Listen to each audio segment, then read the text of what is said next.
So please, God, don't tell me that you're an eternal pessimist. I like to say I'm a realist. Oh, it's great. We're going to get along great. This is going to be great. This is Inside Wisconsin Sports with Trevor and Josh.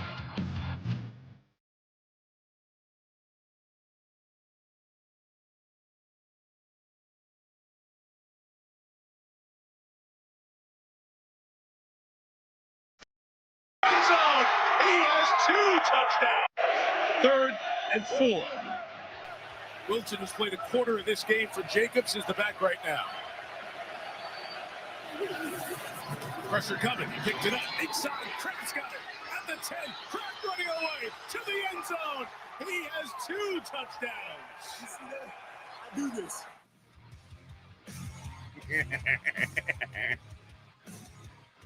I am happy. Very, very happy. What's up, Wisconsin? Yeah! Victory Monday. Woo! Woo, that feels good. It's amazing how you can get up early on a Monday when there's a late night Packer victory. Let's be honest, if that would have went the other way, I would have hated the world for a little longer than 10 minutes this morning, I think. But we don't, because we won. Packers over the Steelers. More importantly, Jordan Love over Aaron Rodgers. Okay, that's over. Thank God. What's up, Wisconsin? Welcome in. Man, that was a long week. Inside Wisconsin Sports is on your radio. Trevor Thomas, Josh Albrecht. Hi. So, Jack, to be here, follow us on Twitter, would you? At Trevor Thomas IW, at On Air Josh. The show is at Inside Wis Sports, and the all-new Wisconsin Sports Radio Network, powered by the Potawatomi Sportsbook, is at WI Sports Radio. Watch us live on YouTube if you so choose, youtube.com/at WI Sports Radio, or you can just search Inside Wisconsin Sports, and we should pop up. The Nicolay Law Fan Talk and Text line is open, and we would love to hear from you today. 414-677-1250. 414-677-1250. Josh, I owe you some steak. You sure do, bud. And I don't even care. Well, I'm glad you don't. I don't. Because I do. I do care. I'm happy for you, Listen. and I'm happy for me. It was a win-win, just so you're aware. Well, yeah. I mean, listen, we get to spend time together. We get to eat some good steak, hopefully with our friend Jeff Levering. Absolutely a win-win. However, I mean, that was exactly what I was hoping for, was Aaron Rodgers to not throw 2 interceptions and yet still have the Packers win the game. He did not play well. You're correct. He also didn't play as poorly as you thought. It's close. You're right. It was close. I mean, he got a garbage touchdown late. Although, if we're all being honest as Packer fans, when they drove down the field the way they did, I was like, oh boy. Yeah. We've seen this a time or two. I would like this to not be what he's capable of being. Them missing that 2-point conversion was huge. Huge. Please, God, hang on to the ball. No throwing it. Just hold it. Hold the ball. And the way that it was incomplete, too. Like, tell me you didn't for a second think, oh, no. Like, I'm talking about theirs, like the Steelers one. That bobble, nope, no call, not a catch. Right after the touchdown was a catch. I'm just going, oh, boy. My emotions can't take this right now.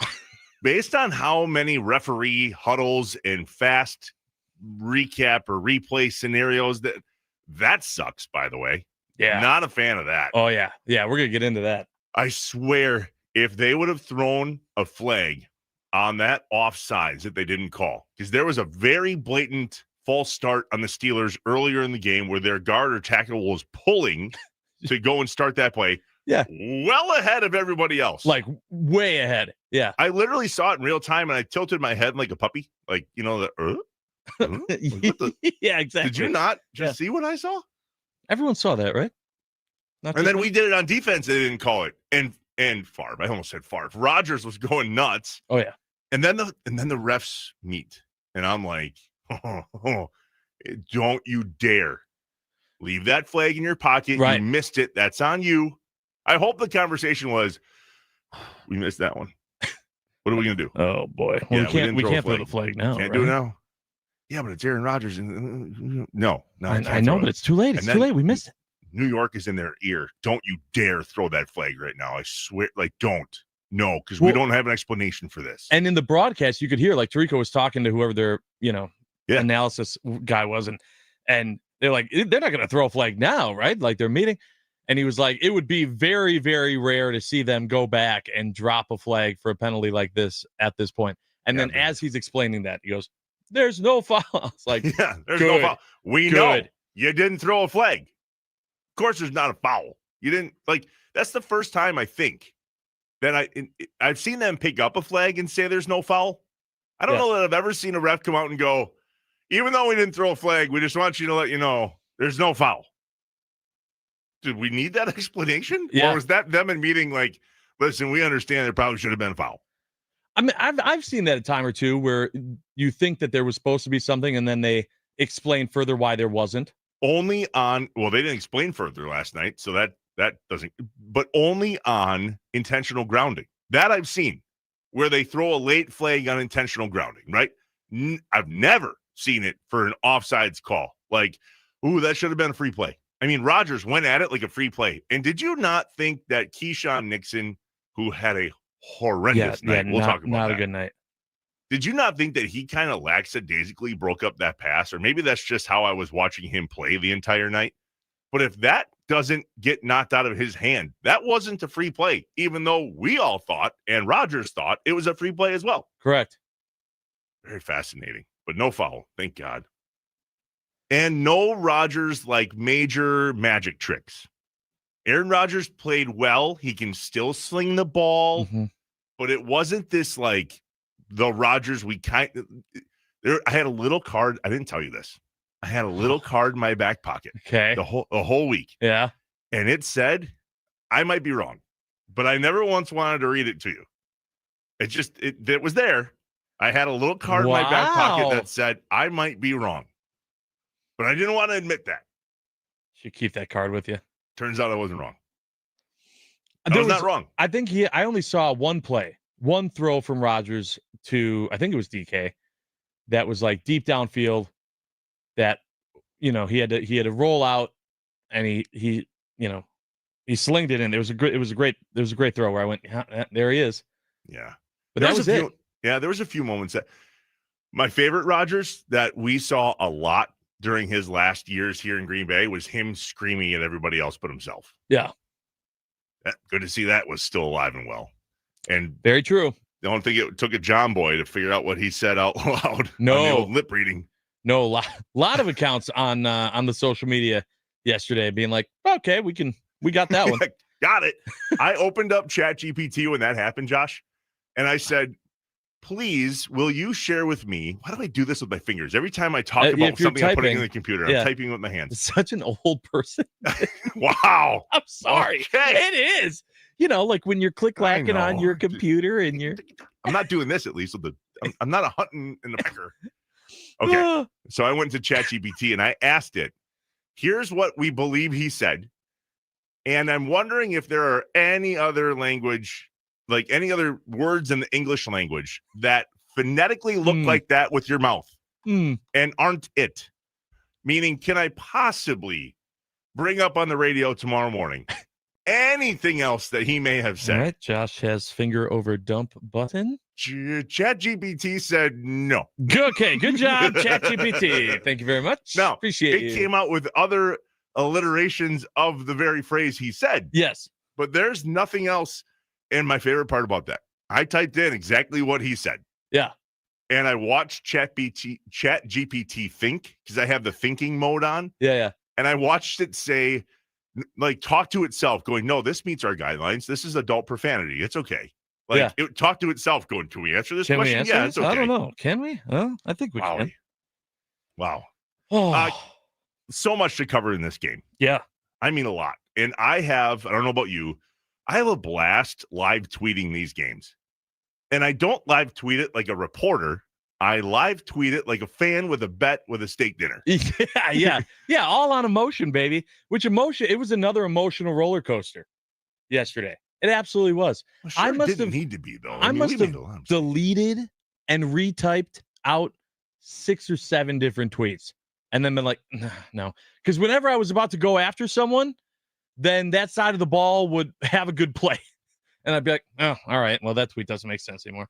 And it was a perfect example of what being a Packers fan emotionally is. You get so upset, and then before you can hit send on the tweet, they fix it and they make up for it, and you're like, okay, delete. Well, I was able to send a McManus tweet or two last night. That was the only one I got off, yeah.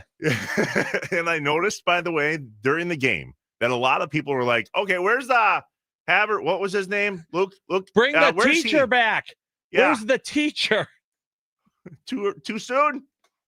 There's a kicker controversy. I don't think there is. But I also don't think he was 100%. And I don't know the rule. I do know the rule if there is a third string quarterback that is inactive that's on the 53-man roster.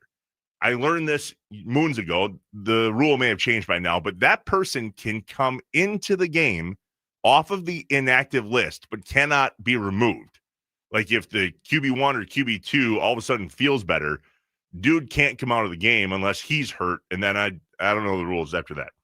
I do not think just because our kicker missed a couple field goals that we get to go, ooh, his leg isn't 100%. We don't think. Our bad. Lucas, can you come in off the inactive list? I don't think that's allowed. No, I don't think so either. There was no way he was coming into the game last night. And I couldn't help but go, okay, 57-yarder. His career long was something just under 60, if I remember right, what they were talking about on TV. Dude, that was well short. Yeah. And then people were like, well, he can't plant his leg the way he needs to. This field is junk. He's going to slip and hurt himself. Well, then why why is he in? Kind of. It's kind of the way I looked at this, but I also was like, well, he's in because he's good. Right, but if he's not healthy yet. That we weren't sure of, right? Aren't we past this point with this team of bringing back injured guys too quickly?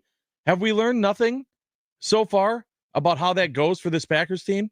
Well, we talked to Dr. Ryan about that last week a little bit, and how there is a whole series of tests and conversations that happen when players are on the injured list. Maybe not the injury list in terms of not playing like he didn't for a few weeks, but I don't think they would have carted him out there had he not been 100%. The one was a long kick, may or may not have the leg for that to begin with if he was healthy or not. Not sure. Clearly, Haversick does. Yeah. So he wasn't out there, though. So that was short. Fine. Shankopotamus on the other one.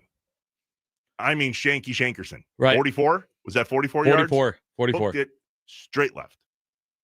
And that moment was like a real uh-oh moment.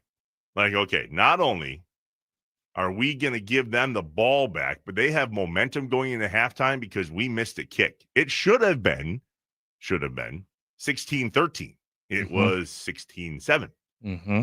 And then Jordan Love borrowed some smelling salt from Aaron Rodgers and came out a completely different dog. Yeah. Yeah, I mean, second half of that game, completely different team. And trust me, and this is why I tweeted it out of saying, just like everyone predicted, this game between Aaron Rodgers against the Packers is going to be all about the Packers kicking game. Perfect. Absolutely. That's exact. But of course it is. I mean, I was so frustrated at that point, just going, why?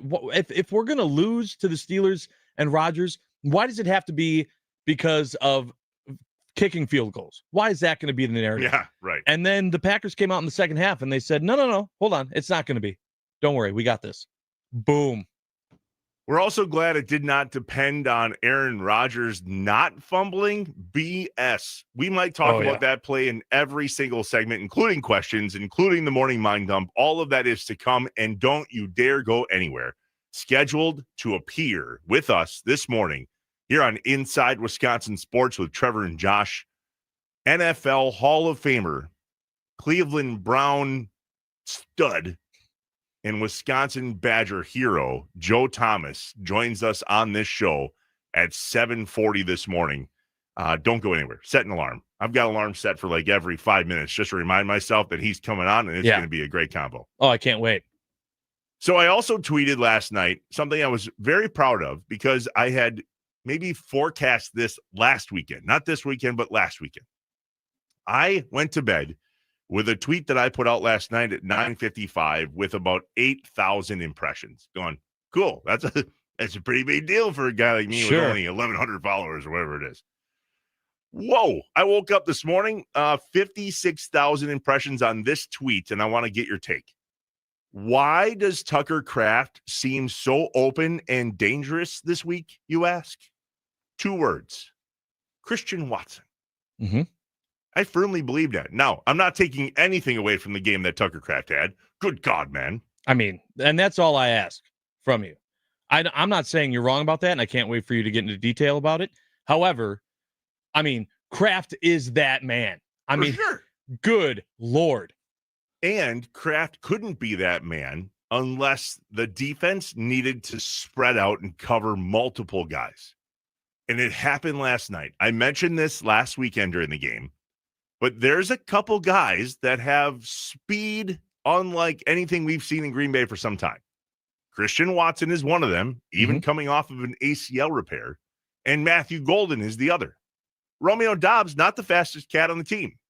Can catch, good receiver, and we have Tucker Kraft. So I said last weekend, imagine the problem we're going to give other defenses when Christian Watson comes back and it's him and Golden and Doubs and Tucker Kraft in the same lineup. How do you cover the field? Yeah. That's a lot of space that you're going to have to cover. And it showed itself last night. And now let's just everybody settle down about Matthew Golden only getting 3 attempts or 3 targets. People are in their feels, man. Dude, we're going to be fine. They're wasting his career already. We drafted a wide receiver in the first round for the first time in forever, and this is how we're using him. Relax. RELAX. I don't know. I don't know that I want you to do that. Don't do that. I do. I'm going to use a lot. I don't like that. What a victory. Victory Monday. God, I'm jacked up. It's Let's great. Go. That's great. I have questions in this hour. The top of the next hour, we do the morning mind dump. The most electrifying sound of the day is later. That most likely involves Tucker Kraft. It sure might. So many texts to get to already. Look at you all waking up with us. My alarm went off today, and the thing said, "You sure?" Because we haven't been here long. Yeah. Yeah. Didn't you just go to bed? Yeah. The late night games are different. Now, I went to bed excited to be here in the morning, so that helped. Right. I was like, yeah, let's just get this sleep over with. I cannot wait to get in the studio and talk about how awesome this game was. We'll cover it all morning long, and Joe Thomas joins us at 7:40. And also, 2 former Packers happen to be on this station and will be joining us later. Not us per se, but themselves. Green Bay gets the win in Pittsburgh, and you won't want to miss 9 to noon with former Packers fullback John Kuhn, followed by the Mason Crosby Show with Mitch Thunder Nellis from noon to 2 here on the Wisconsin Sports Radio Network. Did you see Kuhn talking to Rodgers before the game? I did. Very interested to hear. I have questions. What he talked to him about. Yep. I have questions. We're going to ask a bunch of questions. Unfortunately, not that one. We'll let him talk about that on his show. But I've got a lot of other questions. We will get to those next, and we want to get to yours. So text us, would you? The Nicolay Law Fan Talk and Text Line. 414-677-1250. The Wisconsin Sports Radio Network, powered by the Potawatomi Sportsbook. This is Inside Wisconsin Sports with Trevor and Josh.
Packer fans who made the trip making noise. Micah rushes up the middle again.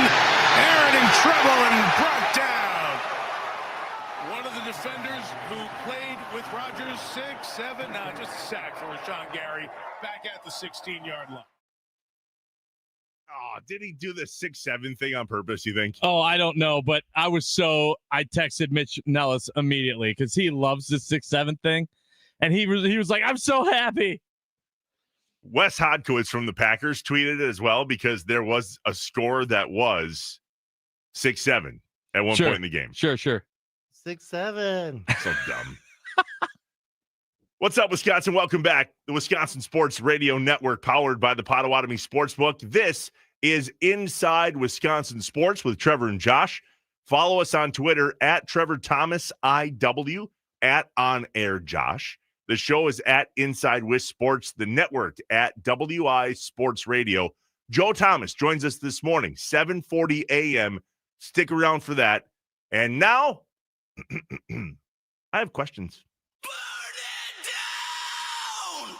When things just don't add up, Trevor and Josh ask the hard questions or just point out how messed up stuff is. I only have one question. Can you fly this plane and land it? Surely you can't be serious. Do you view this season as a failure? You asked me the same question last year. What's the most important question the Badgers have to answer Saturday? This is a great question.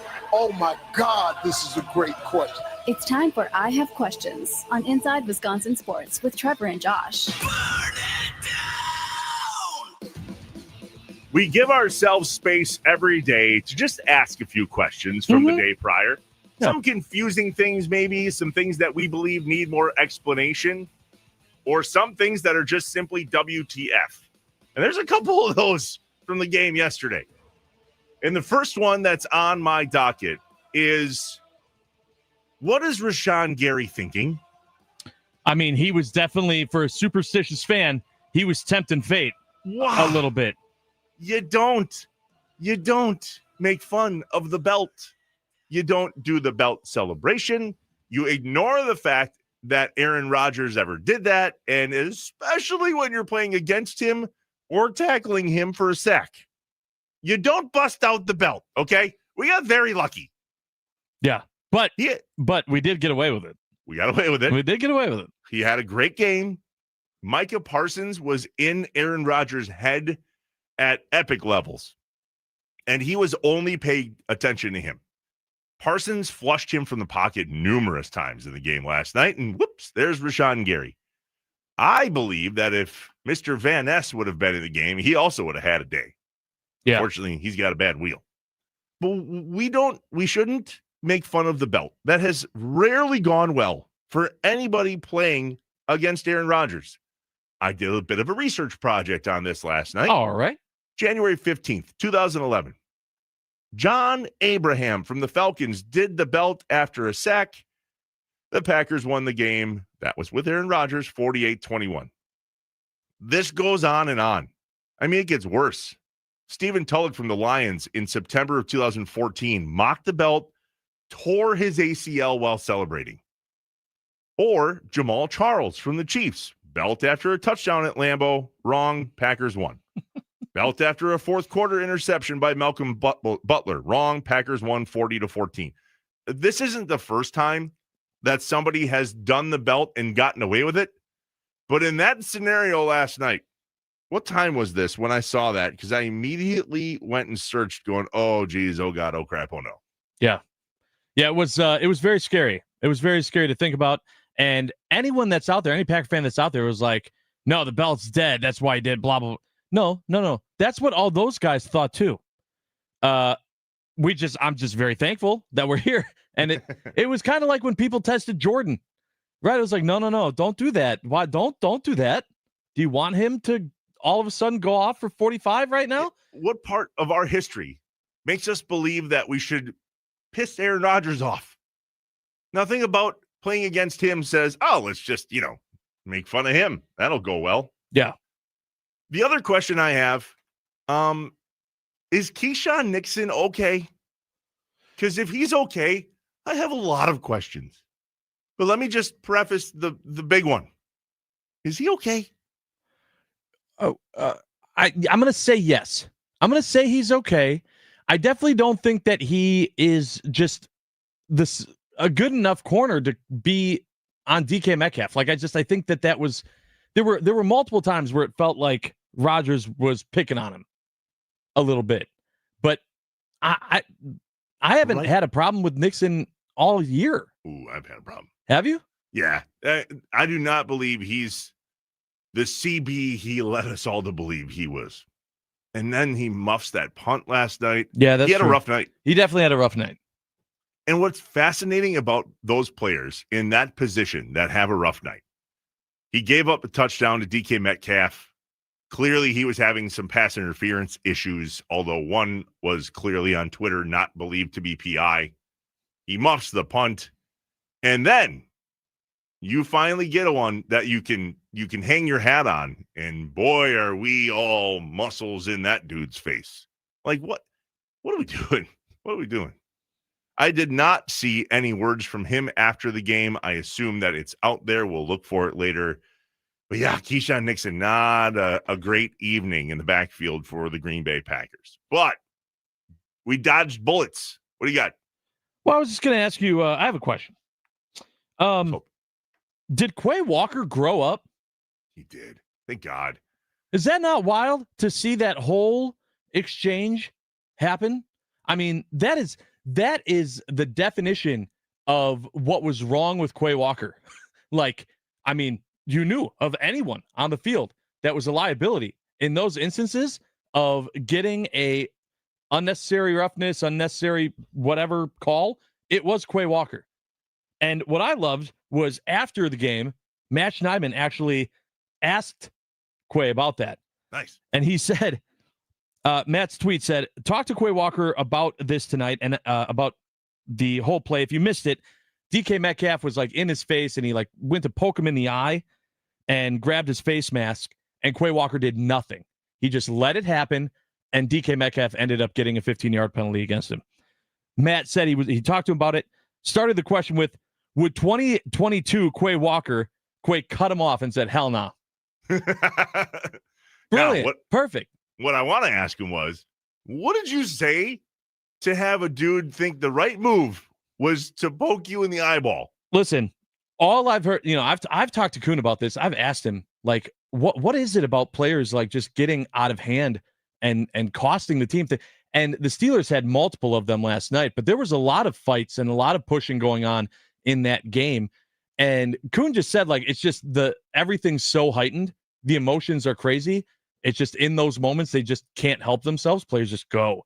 And I'm like, yeah, but you're disciplined enough to stay perfectly still on the line until the quarterback says hike, and then you attack. But you're saying you can't discipline yourself. Quay Walker disciplined himself. He found a way to not be that liability. I was stunned and so happy. I loved it. Absolutely everything about it. And something came out of his mouth that left DK Metcalf saying, the only option I have left is to try to blind you. Mm-hmm. Okay. What did he say? We're never going to know. But that's the best part about this, is that Quay Walker used a different tool. He was angry. He was frustrated. He was cocky, whatever you want to call it. Only he didn't use his body. Mm-mm. He used his mouth. But then even after worked. he was, even after he was poked, he still didn't go after him. Like, that's what I was waiting for, right? Was, okay, he gets poked and then he does something way worse. And then that's what the ref sees. And then that's when the flag comes out. And he just did nothing.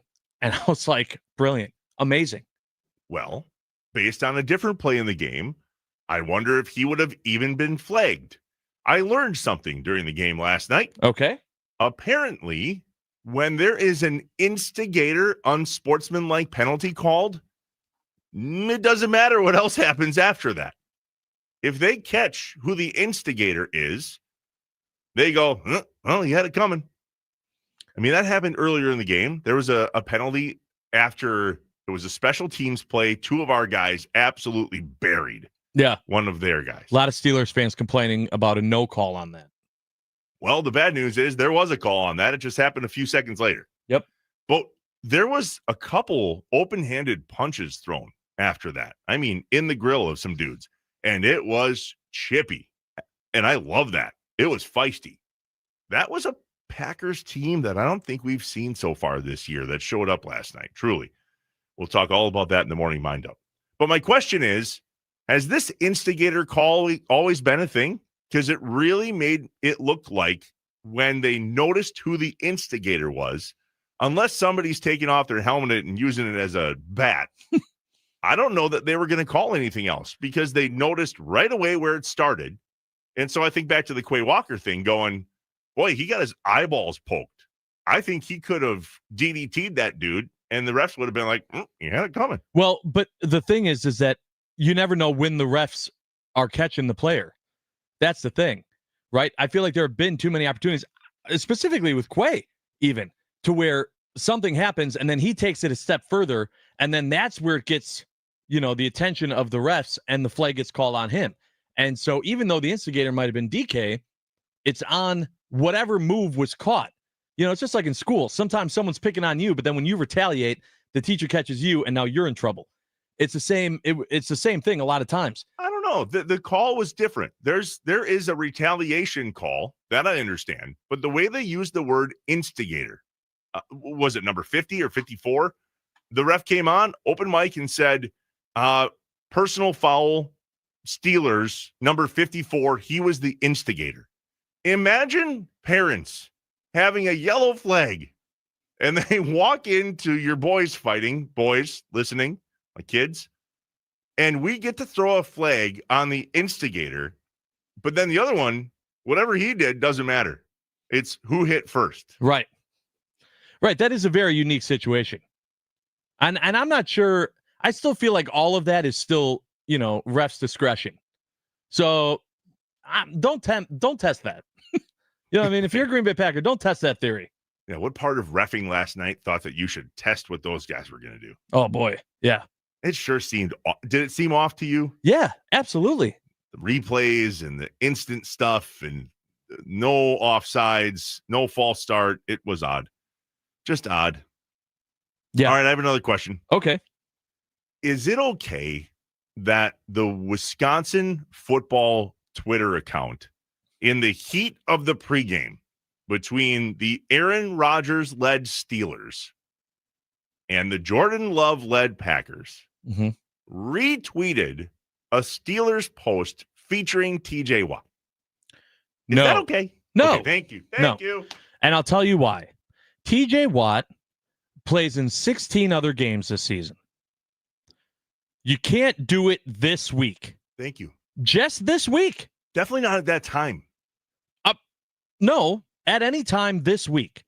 When a former alum, an alum, I should say, is going against the Wisconsin professional football team, you gotta take your thumb off of the retweet button. You gotta move it and go, nope, not this week, maybe next week. Can't do it. Wisconsin football program isn't exactly full of Wisconsin fans at the moment. And then they did that, and I was like, not helping yourself. Yeah, no. Not good. The most electrifying sound of the day is next. You take a guess. Which Packers highlight call involves which Packers player who just had a night? And by the way, we're not ignoring that complete BS intentional grounding fumble that Rodgers did, but that's erroneous enough where we're just going to use that in the morning mind dump. Okay. Yeah, we're going to get there. If you have a thing or two to say about that or anything else, the Nicolay Law Fan Talk and Text line is open for you. 414-677-1250. We are statewide on the Wisconsin Sports Radio Network, powered by the Potawatomi Sportsbook. The most electrifying sound of the day is next on Inside Wisconsin Sports with Trevor and Josh.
What's up, Wisconsin? Welcome back inside Wisconsin Sports with Trevor and Josh. Follow us on the Twitters at Trevor Thomas IW, at On Air Josh, at WI Sports Radio for the network, at Inside Wis Sports for the show.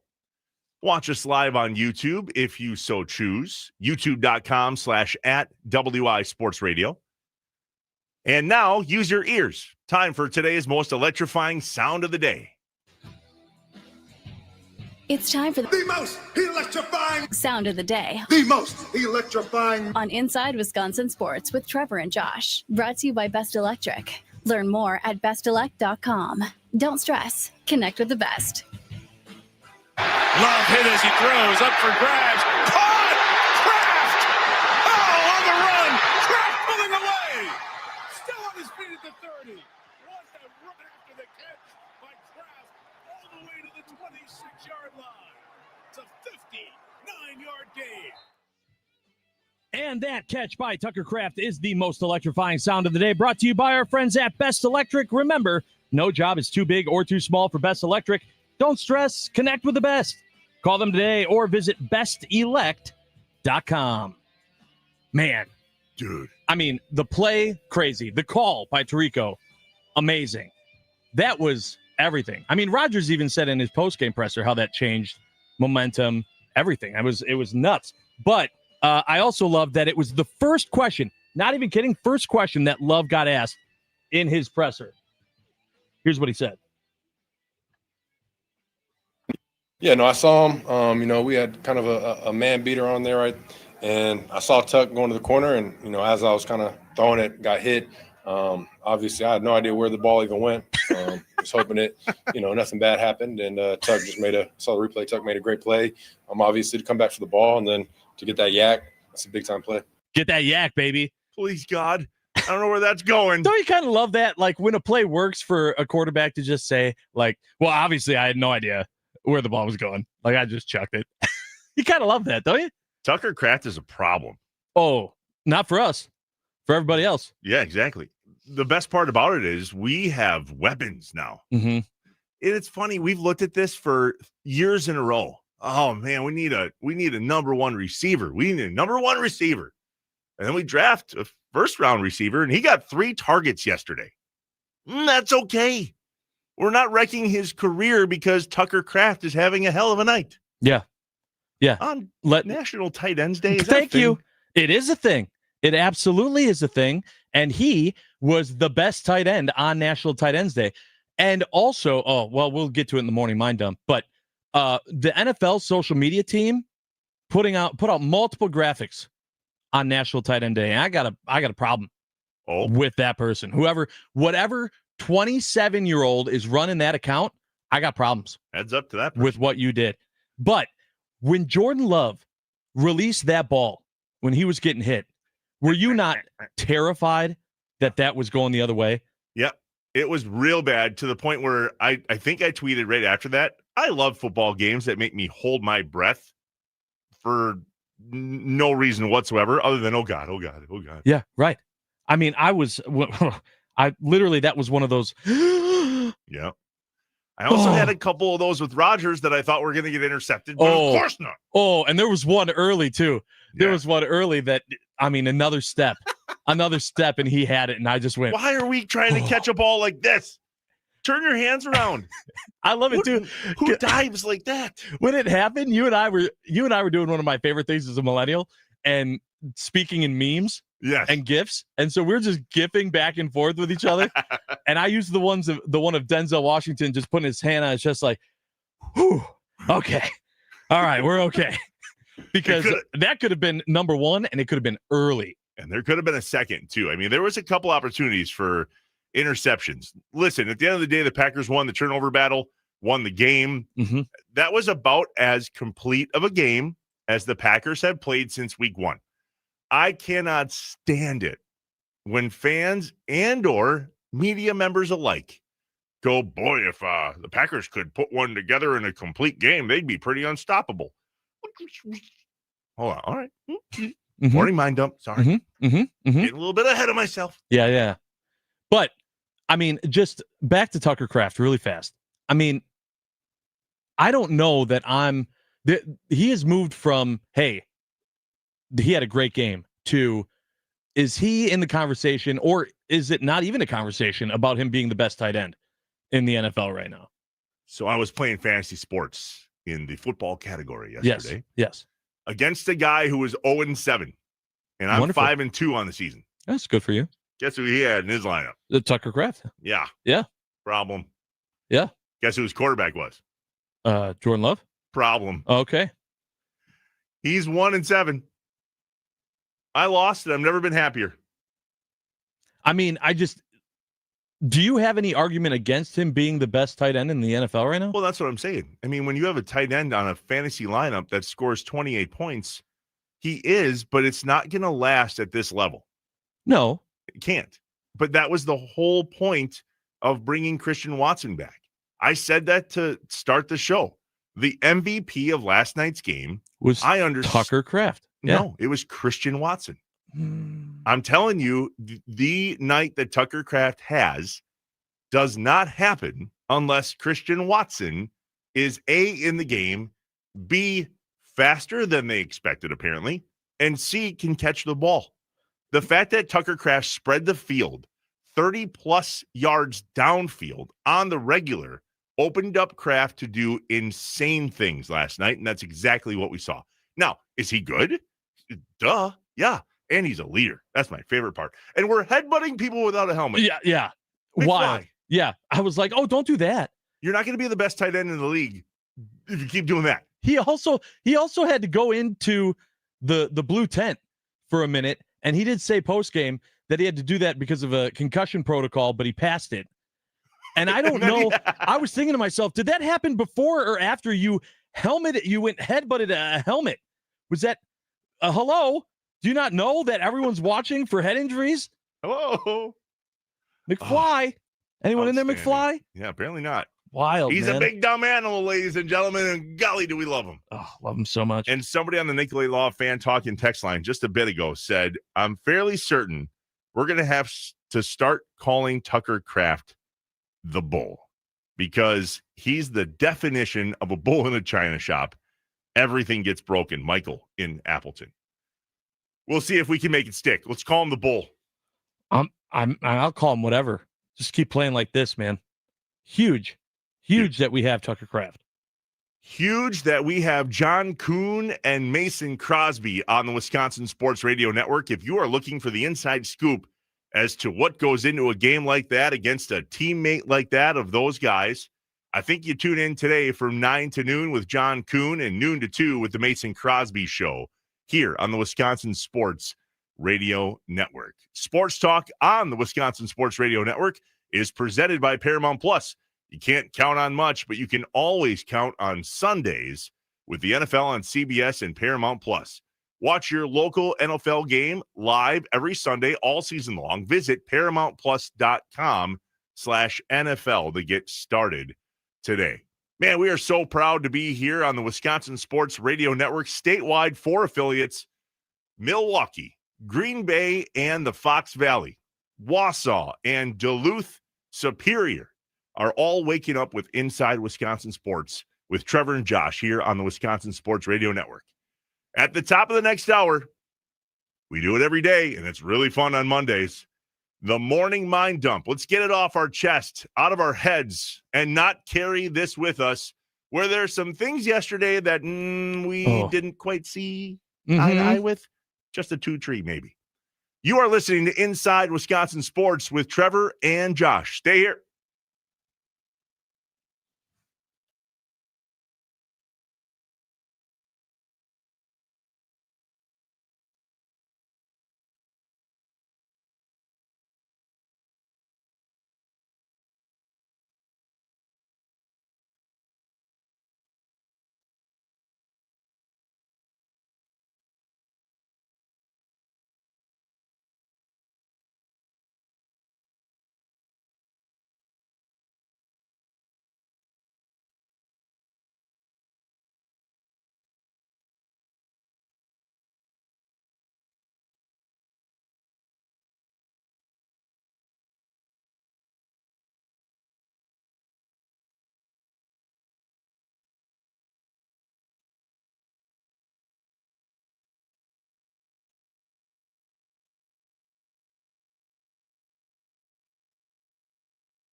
I am an eternal optimist.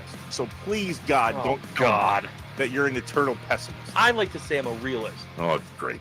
We're going to get along great. This is going to be great. This is Inside Wisconsin Sports with Trevor and Josh.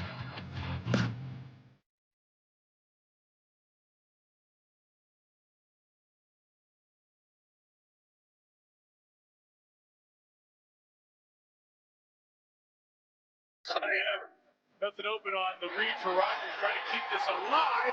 The ball come out in there? I think it did. It's free on the ground. Rodgers was just thinking about shoveling it forward for the incomplete pass. Packers knocked it free. And in the pile it is. Green Bay ball. So let's see what happens here with the ball if it hits the ground. Because Rodgers was just trying to do that. Push it forward, incomplete pass with nothing working. Goes down at the ground. Going on the field as the ball was fumbled. Number 52 of the defense recovered. It's first down. Terry, is that just... Was that Khalil Mack that recovered that?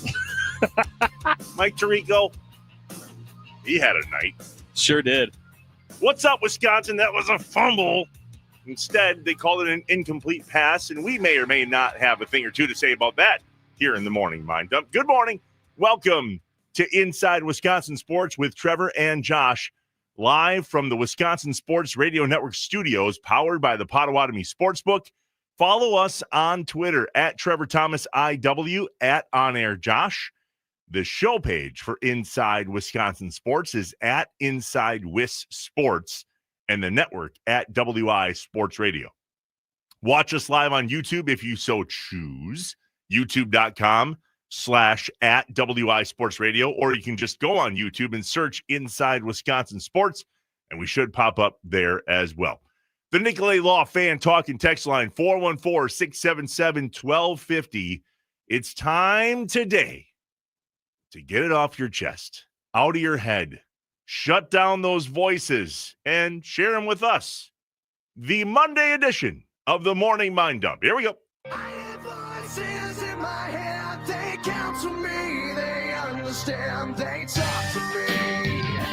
The coffee is kicked in. We're awake and ready to roll. Let's get some things off our chest and out of our heads. You don't know what it's like to be me out here for you. It is an up at dawn, pride-swallowing siege that I will never fully tell you about, okay? I'm as mad as hell, and I'm not going to take this anymore. I'm in a glass case of emotion. What we've got here is failure to communicate. We've got no food. We've got no jobs. Our pets' heads are falling off. It's time for the Morning Mind Dump on Inside Wisconsin Sports with Trevor and Josh. All right, let's get it out. Time for this morning's Morning Mind Dump. All the things that we saw that were maybe questionable, that we would like to voice our opinion on from yesterday's game, over the weekend, or just from life in general. Do it now. Here with myself and Josh on Inside Wisconsin Sports, the Nicolay Law Fan Talk and Text Line, 414-677-1250. By the way, in case you're just joining us, major guest at 7:40. So stay here in just over a half an hour. Hall of Famer Joe Thomas joins us here on Inside Wisconsin Sports. So you heard it in the open there at the top of the hour. And Josh and I arm wrestled as to who was going to get to mind dump this. Yeah. And good news, we tied. Yeah. We're tied with all of you out there, too, because you guys are just as frustrated. There are some things to talk about in regards to this fumble, which in the moment, I texted Josh immediately. We're talking about this play where Rodgers had a quote-unquote incomplete pass. Yep. Not even grounding. No, because number 30, the running back, was there blocking. I mean, clearly he was the intended receiver. Clearly, right? Yeah. Jalen Warren. Yeah, Warren was right there going for the ball. Yep. Can't catch with your butt. Well, I mean, you can't. And at the end of the day, that was the call. That was literally the call. So if you miss this play, I mean, plain and simple, Rodgers is being tackled to the ground. He has the ability, his arm is kind of locked by the defender, but he still has enough of mobility to move his wrist, essentially, move his wrist forward, and he kind of just drops the ball with his wrist. The equivalent of how my 1.5-year-old can throw the ball. Right. Like literally there's no motion of the arm at all. It's just he makes like I'm letting go of the ball towards the ground. Good throw, buddy. And it wasn't even a challenge. It was immediately changed to, nope, that's an incomplete pass. Yep. New York, good call. Boom, we're moving on. And after expedited review, he's the greatest quarterback to probably ever play our game. Oh, that's an incomplete pass. Now, here's why this is the most frustrating. It shouldn't be allowed. But as the rules sit right now, they're not wrong. Dumbest loophole ever. But it is a loophole. That's what got me so furious, is that it was like, of course Aaron Rodgers finds another loophole to not getting sacked. All I have to do is show that my arm is going forward as I release the ball, and it's a pass. It's a forward pass. Technically, that met all the requirements, but it's bull crap and shouldn't be. This is the dumbest thing in football I've ever seen, is exactly what I tweeted last night at Trevor Thomas IW. While being sacked, the quarterback can throw it a foot straight into the ground, and that's an incomplete pass because the running back is blocking right next to him? Come on. Brutal. If that is a rule, somebody needs to fix that now. We need to ask somebody within the Packers organization, hey, I know the NFL asked you to go after this whole tush-push thing, but any chance you can fix that? Can somebody bring that up at some winter, summer, off-season, I don't know, meeting? That is god-awful football, god-awful reffing. And for someone in New York to watch that back and go, oh, totally, he was passing it. We're good. It's an incomplete pass. I mean, and quick, too. So Kyle from Milwaukee here on the Nicolay Law fan talking text line says, you are so correct about that Rodgers fumble. Even my wife, who's not a professional sports watcher of any significance, noticed that there was no receiver in the area. How could the professionals in New York review that play and not call grounding? I want to see if they do anything about that this week or even make reference to it. The thing is that the grounding, I feel like you can be more frustrated about, because that, as I've understood it throughout the year, is a judgment call, right? That's supposed to be a judgment call from the refs of if there was someone in the area, right? We saw there was a play that went against the Packers earlier this season where they said that they threw the ball to a receiver. There was no one in the area. And we were just like, who was he throwing to? This case, sure, he was about to be sacked, so there were plenty of people around him. But there's no way that you can say when the ball is 1.5 feet already from the ground that he's trying to throw it to anybody. I mean, that whole play was technicalities, but the grounding, at the very least, it should have been grounding. At the very least.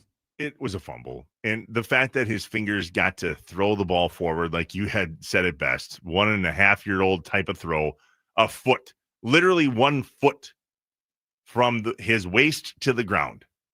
Most brutal call in the NFL I think I've seen, if not ever, in a really, really long time. And I hate that it was the right call. The Nicolay Law fan talking text line, 414-677-1250. Yeah, I hate that it was the right call. I mean, that's brutal. That's what was the most frustrating. At that point, you can't even be mad at the refs and just say, oh, look at the refs blowing this game. I hated it, but that was, according to the rules, the correct call. His wrist moved forward. The ball was going forward. Even though it was inches, it went forward. A loophole found by Aaron Rodgers. But that whole thing was developed because of the tuck rule, correct? The Tom Brady tuck rule?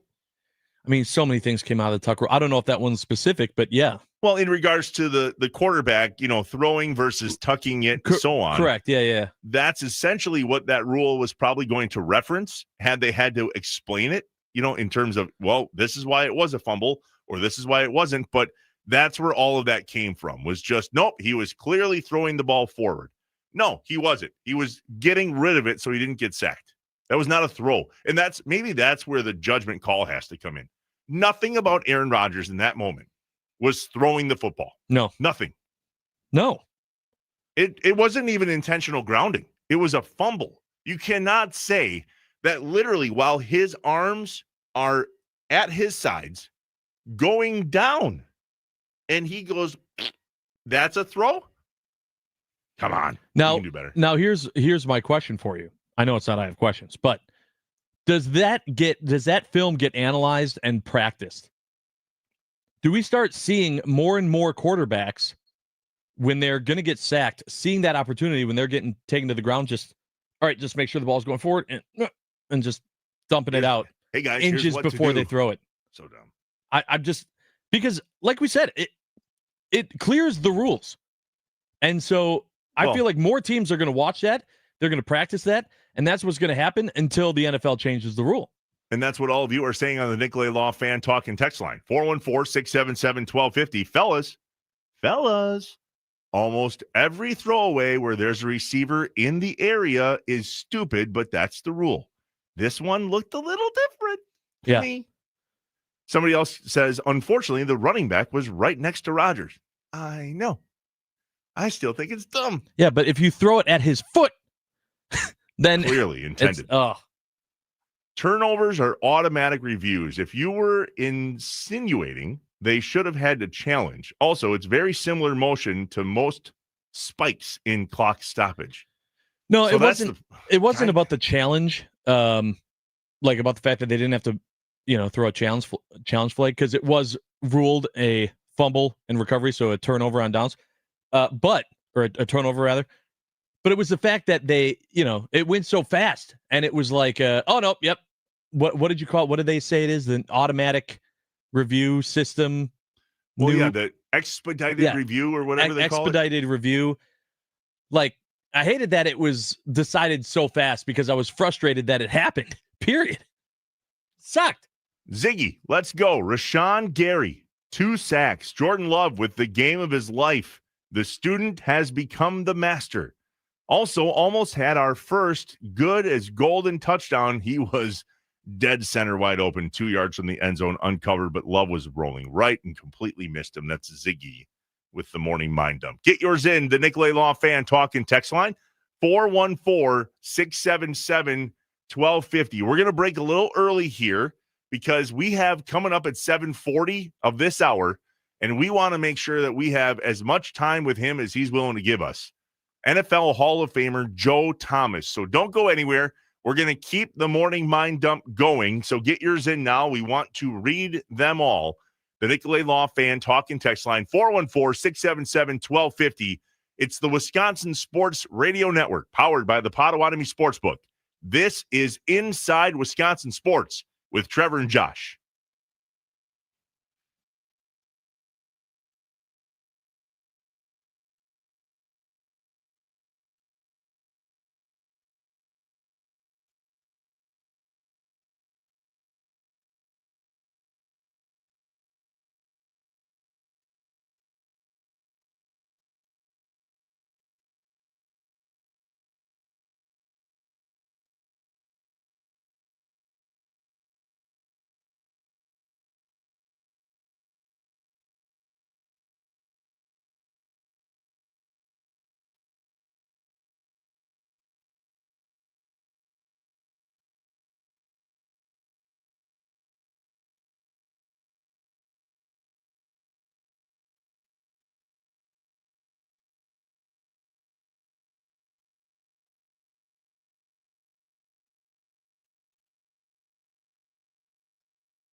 What's up, Wisconsin? Welcome back inside Wisconsin Sports with Trevor and Josh, live from the Wisconsin Sports Radio Network studios, powered by the Potawatomi Sportsbook.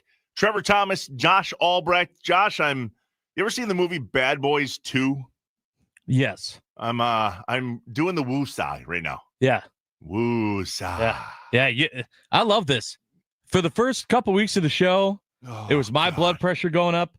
Then this whole week with the Rodgers thing all last week. All right. Now the fans are getting to you. I love it. The Morning Mind Dump is apparently live and well. This is a fantastic segment.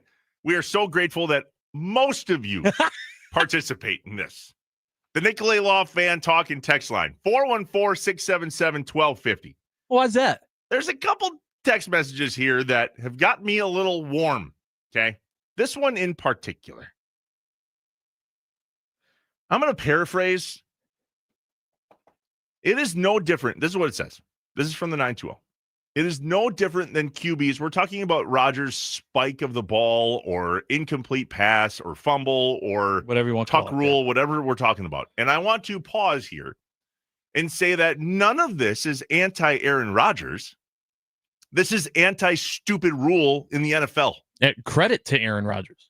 Absolutely. And furthermore, I'm not saying it wasn't the right call. I'm saying it sucks. And as a football fan, when we're watching a game like that, in that moment, for a quarterback to be able to get away with that, whether it's Aaron Rodgers or Jordan Love or Matthew Stafford or go down the list, that's dumb. That's all I'm saying. This one, though, pisses me off. It says it's no different than QB spiking it at the feet of a back on a blown-up screen. And then, love the show, but the Rodgers hate is sickening. Okay. You know what's sickening, if I may? The Rodgers love yesterday. Completely sickening. So much so that I go on the nicest rant that I possibly can yesterday morning, and I'm gone, God, is this going to be a long day? I'm already grossed out by how many, quote, Packers fans I'm seeing saying, I want Rodgers to have a great game, but I want the Packers to win. And I'm like, you know he plays for the Steelers, right? Wanting him to have a great game means you want the Packers defense to have a bad game. I think maybe what you mean is, I like Aaron Rodgers. I want him to be happy in life and smile and have fun because he was great for the Packers. But I also want the Packers to stop the Steelers, which they did, by the way. And so is that what you mean when you're sick of the Rodgers hate? Is that we're not loving him enough? Because I was so over that yesterday. And I understand. I had one hell of a week leading up to this game. But at some level, people, come on. You cannot call yourself a Packers fan and hope for Aaron Rodgers to have a good game against the Packers. This conversation about this incomplete pass isn't Rodgers hate. It's NFL hate. It's rules hate. That's dumb. It should never be that way. That should have never been an incomplete pass. Somebody with a brain has to compare that to a spike to stop the clock. And if you honestly think that's the same play, you can't be serious. You can't be. I'm so annoyed, Josh, that I'm the one who's freaking out lately and you're not. I love it so much. Because this show is so much better when you do this. I don't know. I don't know if that's true. No, yeah, it is. Listen, this is pretty great. This is pretty great being on this side of the aisle. Look at you getting so frustrated. People texting in, giving you crap all last week. You putting out a rant tweet before the game, getting all heated. People coming after you again this morning, even though the Packers won. And I'm just over here going like, I'm getting a free steak dinner at Henry Flock's. Jeff never gonna join me. I think we made a mistake. With all due respect to the Republic Chop House and with all due respect to Henry Flock's, both fantastic place. Okay. Have you seen what Joe Thomas is up to these days? Well, okay. Holy Hall of Fame beef. Joe Thomas going to join us at 7:40, 15 minutes from now. Don't go anywhere. The dude had one incredible career. We'll talk a little Wisconsin football. we'll talk what last night meant to him being a Wisconsin guy and how that was to watch that being the NFL Hall of Famer he is. And we're also going to talk about what he's up to post-playing career. Y'all ever had a Wagyu steak? Joe Thomas is pumping some out from the southwest portion of Wisconsin. And I've got some questions about that. And yes, I owe you a steak. And by the way, I understand that we agreed that Jeff Levering was going to come along, but I just love how he's completely lumped into this thing. Yeah. And fairly quiet about it, to be completely honest. Well, listen, I mean, you don't when you just find yourself in a situation like Jeff has, you don't make a lot of noise. You just kind of, okay, thank you. Yep, looking forward to it. And that's it. Thanks, guys. That's it. He'll be calling some college basketball or college football game. That guy's an animal. So the person that was upset about the quote-unquote Rodgers hate goes on to say, well, what about the clear offsides on third down? Atrocious. Yeah. No call. Also not deny. And also, what about the false start earlier in the game from the Steelers? There was that play where I believe it was the left tackle. Yeah. Left tackle, left guard was pulling for the play and started well before everybody else. I mean, blatantly obvious. He was almost behind the center. When the ball was snapped. Correct. It almost hit him in the leg. To which everybody with a set of eyeballs goes, what are you watching? That was clearly a false start. Yeah. That was just as atrocious as that offsides no call that happened with Micah Parsons. So much so that the refs met about that one, which was scary. Because if those refs would have came out of that huddle and dropped a flag and went, missed it, New York called us, we're in trouble, we're probably going to get fined from the league, but we missed that one, so boom, penalty flag, offsides, that was a free play. I would have went ballistic about that. Actually, I would have hoped you went ballistic. Yep, that would have gotten me there. That would have gotten me there. That was a situation where my Apple Watch, if it had eyes, it would have looked at me like, are you going there? Are we getting the blood pressure? Okay, you're good. All right.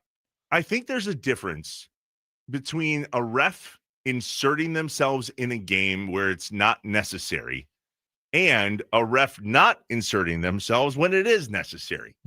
And this whole incomplete pass thing with Rodgers, it doesn't compare to either of those things. They got that call right. I understand. I'm just saying I think it's stupid. Josh, what else are you seeing on the Nicolay Law Fan Talking text line? 414-677-1250. There was one from really early on today. Our guy that usually ends his day with us and starts his day with us. Justin from the port. The first text message of the morning says, I was wrong. If you click on the number, you can see what he's been texting about and simply says, last night, I'm going to bed. I refuse to stay up late watching this garbage. I'd rather sleep. Must have been at halftime. 8:57 p.m. last night.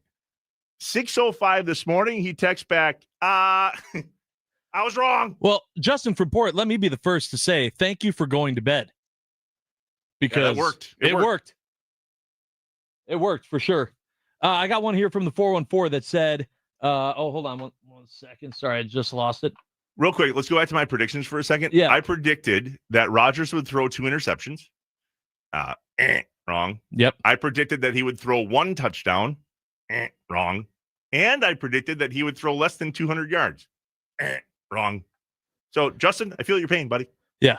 Now, 0 for 3. Now, to be fair, that last touchdown and the yardage were both at the end of the game. Those two of those 3 were looking pretty safe up until a little bit of garbage time. Does anybody else believe, though, that should not have been a garbage time touchdown? There was 4-ish minutes left in the game when Rodgers was driving. What was he down? 16? Something like that? It was less than that. Well, they could have pulled it within 2. No, it was 16 because they went for 2. Oh, yeah, and didn't get it. Yeah. And that would have been within 8. So they were up by 16 with about 4 minutes-ish left. And Rodgers is driving, and it looked like the Packers were playing a prevent defense. And I was like, hey. Yeah. We're all aware of who he is and what he does, right? Yeah.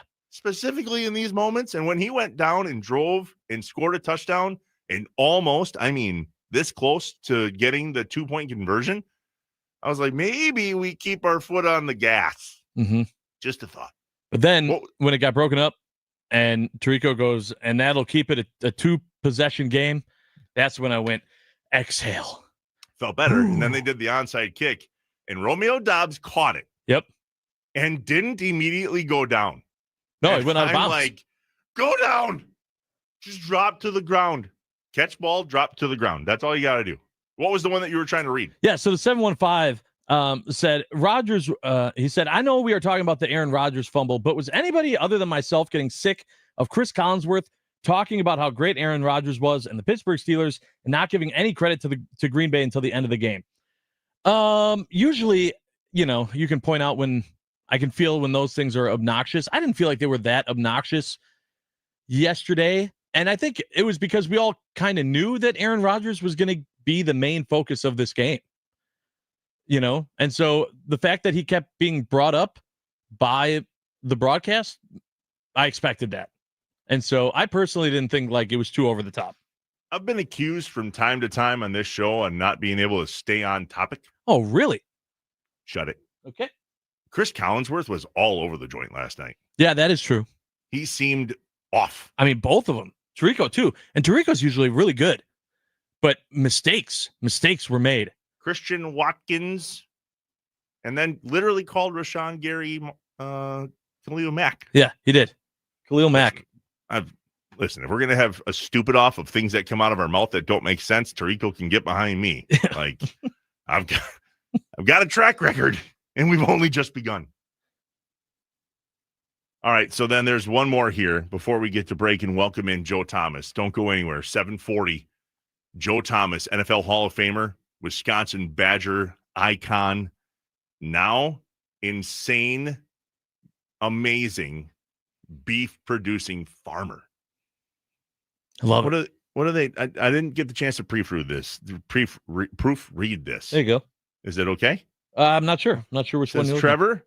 Oh, So I may be alone in this thought, but for a brief moment watching Rodgers, the Steelers' unis had a similar color of the Packers throwbacks. And I was like, who's that other team? Being the Packers. You're not alone in this. I thought that same thing.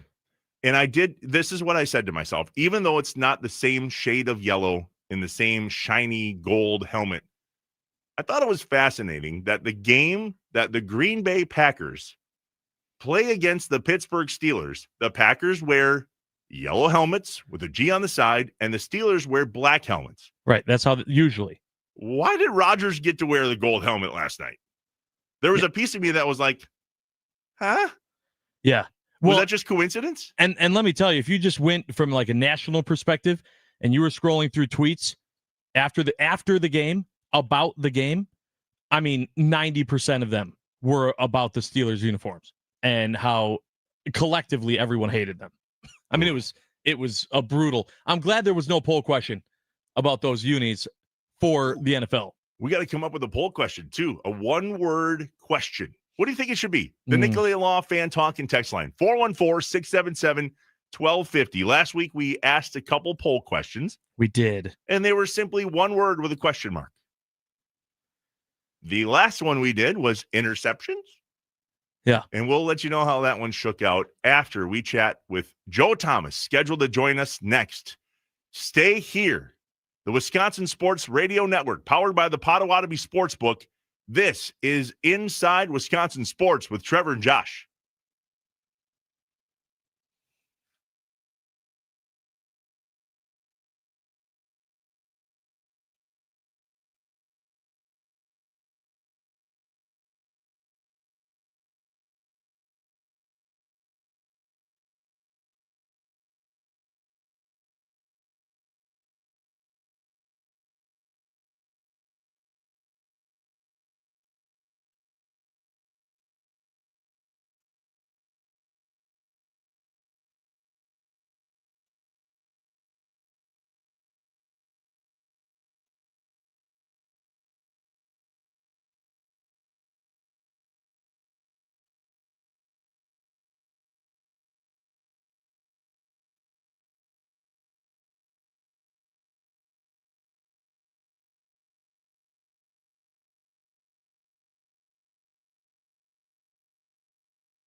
Well, hi, guys.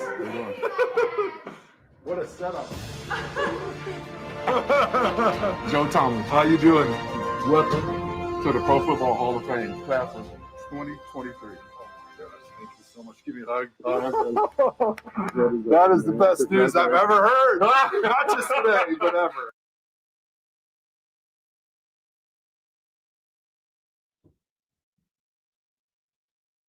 What's up, Wisconsin? Welcome in Inside Wisconsin Sports with Trevor and Josh.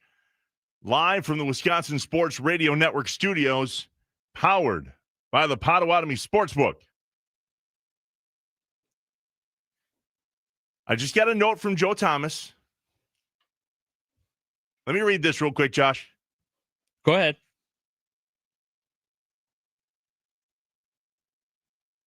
I'm going to respond to him real quick. Okay. You talk for just a second. Yeah, I'll talk about the fact that we're about to have on NFL Hall of Famer Joe Thomas here on a Packers Victory Monday. We have appreciated everyone being a part of the show this morning. Just feels good. Feels good. You might be tired because it was a Sunday night game. That's fine. When you wake up and you can say, hey, my team is the best in the NFC, and they just beat Aaron Rodgers. They stopped him from becoming one of the quarterbacks that has defeated every single team in the NFL. They did it in Pittsburgh, getting rid of that whole curse of not winning a game there since Bart Starr in 1970. It was all good. It was all beautiful. Absolutely loved it. So I heard from Joe Thomas. He is, so this is interesting. He's flying to Cleveland, and his flight got bumped up from yesterday. And so he's like, I'm in the car on the way to the airport, but I'm going to try to jump on. Just know that my cell phone coverage may or may not be what we hope it to be. So he's going to jump on with us here in just a few minutes. He's here. We got him. Let's go. Let's go. I think it's going to work out good, Joe. Good to see you, man. Joe Thomas on Inside Wisconsin Sports. How are you? I'm good. How are you guys? We're doing great. Thanks for jumping on. So wait, you're on your way to Cleveland, and now it's unfortunately a day earlier than you thought. What happened? Not a day earlier. Just the flight time got moved up. So this was clearly in the middle of me being at home time, and now it's clearly in the middle of me driving to the airport time. Well, good news, you're not driving, so we'll get to chat with you while you're on the way there, and we got to get out at the top of the hour anyway. So we got you for about maybe 10-ish minutes. We'll take it Perfect. if you are willing to give it. Yes, so sir. First things first, man, congrats on I don't know, that whole football thing. That went well, but football went farmer now? What's going on with that? That's right. Kind of fell into being a farmer. I don't know how many times you get to say that in your life, but bought a farm in 2012, and it was mostly just for recreation and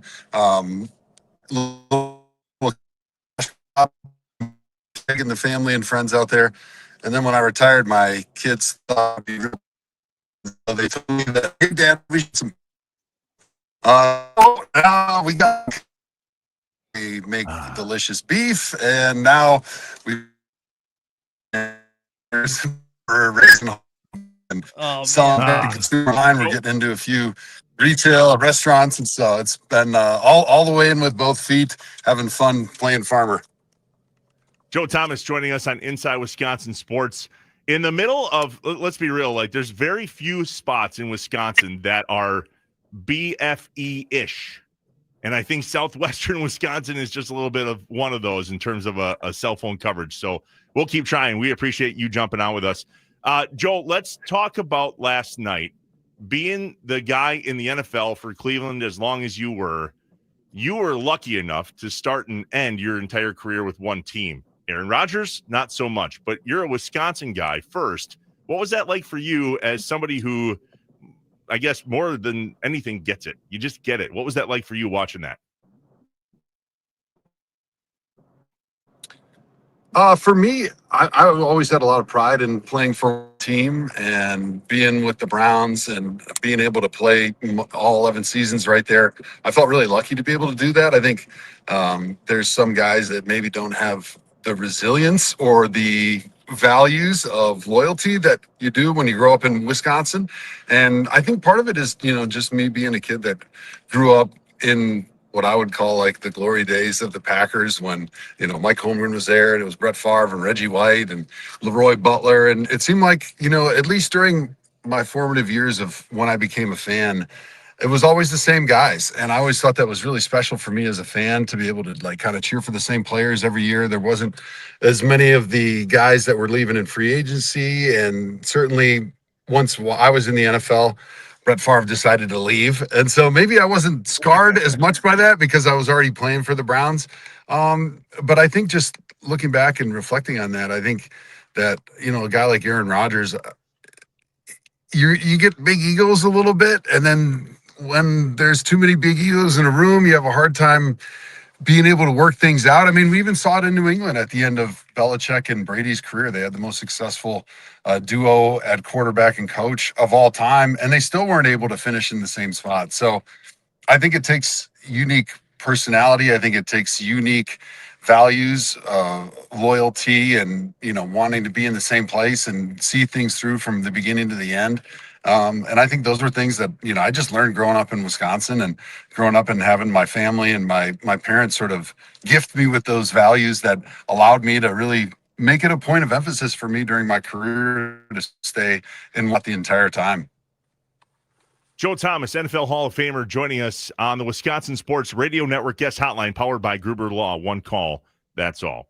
Joe, I'm not going to ask your opinion about what's happening at Wisconsin, but let's just talk about what's happening at Wisconsin.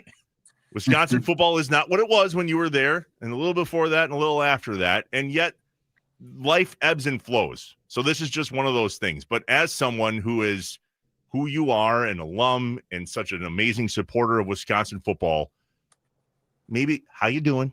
How are you doing? Yeah, it's a really interesting time in college football. Obviously, all of us Wisconsin Badger fans are disappointed with the Luke Fickell era so far because I think the expectations were really high. I mean, he was the hottest name in college football, and it felt like he picked Wisconsin because it was a great fit for him. But it was a great job, and he could have gone a lot of different places. And so I think when you have maybe the top guy during that coaching search pick you and you have these aspirations of not only Big Ten championships, but competing for national championships, that when you fall much shorter than that, where we are right now, and you're having a hard time and the identity of the team doesn't look anything like it used to, I think it makes it even more difficult. And as a fan, you're just so frustrated because we got pretty used to being a little bit above 500 as sort of like the basement floor and making a bowl game. And, every couple years you were competing to be in a Rose Bowl and a BCS game, and falling so far out of that with our expectations right now this year is even more frustrating because I think the bar was set so high when they brought Luke Fickell in. I think if you look at what's going on, a lot of it has to do with the nature of college football right now and how much it's changed in the last couple of years with the addition of NIL and the transfer portal and how players are leaving so quickly. And it's not just at Wisconsin. The mobility of players to be able to just pick up and leave if they don't like something has made it really a challenging thing for coaches. And you look across the country, teams are putting more money into their football program than they ever have because they have to now, because they have to pay their labor, which is something that they've never had to do. And so teams are having to come to the realization of, okay, how much do we want to budget to be a great football team? And what is it going to take to be able to spend that money? And it seems like right now Wisconsin's not spending that money, but the expectations are still at the level that they were when you were, winning 10 games on a consistent basis. And I think all of those factors have led to a lot of soul searching for Badger fans. The fact that I think Coach Fickell didn't put as much emphasis on recruiting the state of Wisconsin as regimes in the past have, which I think has been a big challenge because when you don't have that money behind your NIL pool and you are spending more time and more energy and more money recruiting out-of-state 5-star guys, and then you don't get them because maybe whatever it is, you weren't able to win the recruiting battle for recruiting reasons, or you weren't able to win the recruiting battle because you don't have as much money as somebody else to pay the top guys. And then you're left with, well, okay, I want to get the 3 and 4 star guys in the Midwest or in Wisconsin or in those traditional areas like the East Coast, the Chicago area, Wisconsin, certainly. And then those guys are going, well, you didn't really pay a lot of attention to me during this whole thing. And just because you lost out on a recruiting battle in Florida or California or, some 5-star quarterback down in Texas, like, well, now you want to be friends with me and now you want to recruit me? Like, it's a really difficult sell. And so I think there's probably a lot of soul searching within the administration and the coaching staff as well about, hey, maybe we do need to refocus if we're not able to win some of these 5-star recruiting battles for whatever reason. You can decide whatever reason that is. Then maybe they should go back and refocus on the Wisconsin guys a little bit more, spend a little bit more money and time recruiting those dudes who the Badger program's extra important to their family, to them, because they were fans growing up and they're willing to stick it out and give a little bit more back to the program than a guy that is a mercenary coming in from out of state getting paid a little bit more money in the NIL. So I'll let you guys, I know you're just dying to jump in with the question, so go ahead. Oh no, we're good. We got about 4 minutes left. That was the greatest question ever. I know Josh has one before we got to let you go. Yeah, I mean, just a follow up to that, a lot of Badger fans have been saying, hashtag fire Fickle and looking at what happens next for this program. Joe, what do you think the game plan should be for the University of Wisconsin? And do you see that plan being enacted? Well, I think a lot of it's going to be money driven, and I don't know what the 2-year plan is going to be as far as how much more money we're going to put into the program, because I know Chris McIntosh came out, I think it was last week, and basically kind of committed to spending more money on NIL and more money on the football program. I don't know where that's going to come from, and I don't know why they can all of a sudden decide like, hey, we're really holding back, but now we're going to spend more money, right? Like, where's that going to come from? Is there boosters that are stepping up that are going to be committing more money to the program? Are they going to take money from somewhere else? I don't know. I mean, I know that ticket sales are not what they have been in years past. So I don't know, truthfully, where that money will be able to come from. That being said, I think that there's too many right now programs in college football that are quick to hook their coach. And I'm not saying that I think that Luke Fickell's done a great job thus far, because you are what your record says you are. Like, that is the ultimate, without a doubt, thing that's always true in football. You're as good as your record says you are, and the Badgers are not good enough right now. But that said, I'm not sure that if you fire Luke, you're going to be able to replace him with a better option, especially considering you have a buyout, and then now you have even less money to pay your players. Like, the reason Indiana is so competitive right now, Coach Signetti's really a good coach, but he's able to bring in a lot of guys into their transfer portal because they have a lot of money behind their NIL. So unless we do that, we're going to have a different coach that we're going to be paying the old guy already, and we're going to have less money, and we're probably going to be less competitive. So I just think that there's a lot of really tough decisions that Badgers and Badger fans have to be faced with here in the next couple of years. And I'm not sure that firing Luke in the middle of the season or at the end of the season is going to solve our problems, because I still think Luke Fickell's a good coach. The results are not there, certainly.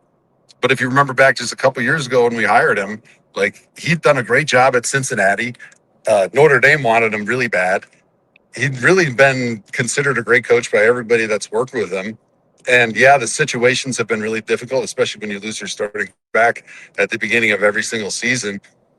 But I think being a guy that had 6 head coaches in Cleveland and saw some good coaches walk out the door, including a guy named Kyle Shanahan, who's doing a pretty good job right now with the 49ers. I just think that it's an emotional sport. It's certainly, for Badger fans, it hurts a lot when you're in this position. And the tendency always is to just throw the baby out with the bathwater and start over because it feels good in the moment. But in the end, you need to take a longer term vision and view of where the program is and make a very wise, level-headed decision, because you can do a lot worse, in my opinion, than Luke Fickell at head coach right now. Amen, Joe. Hey, man, great to chat with you. We got to get out at the top of the hour, and it's going to cut us off whether we want to be done or not. So we appreciate you. Joe Thomas, NFL Hall of Famer.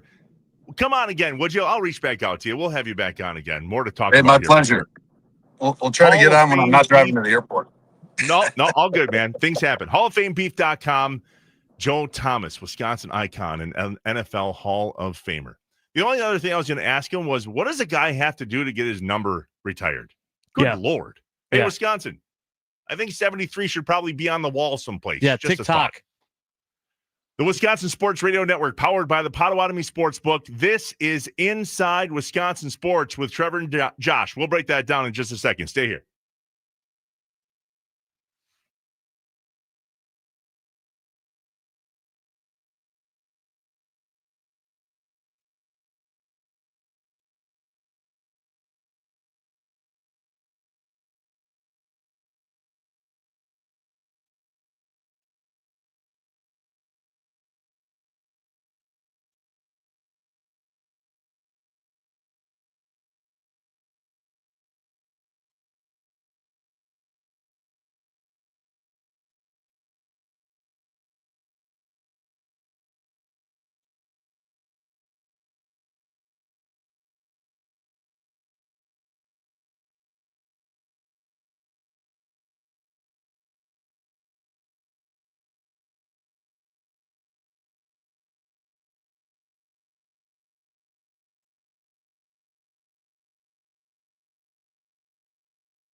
I am an eternal optimist. So please, God, don't tell me that you're an eternal pessimist. I like to say I'm a realist. Oh, great.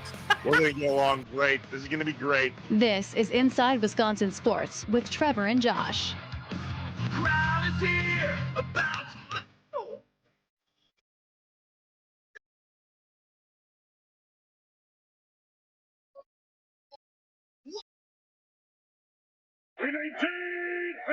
The 319 you heard before that cadence.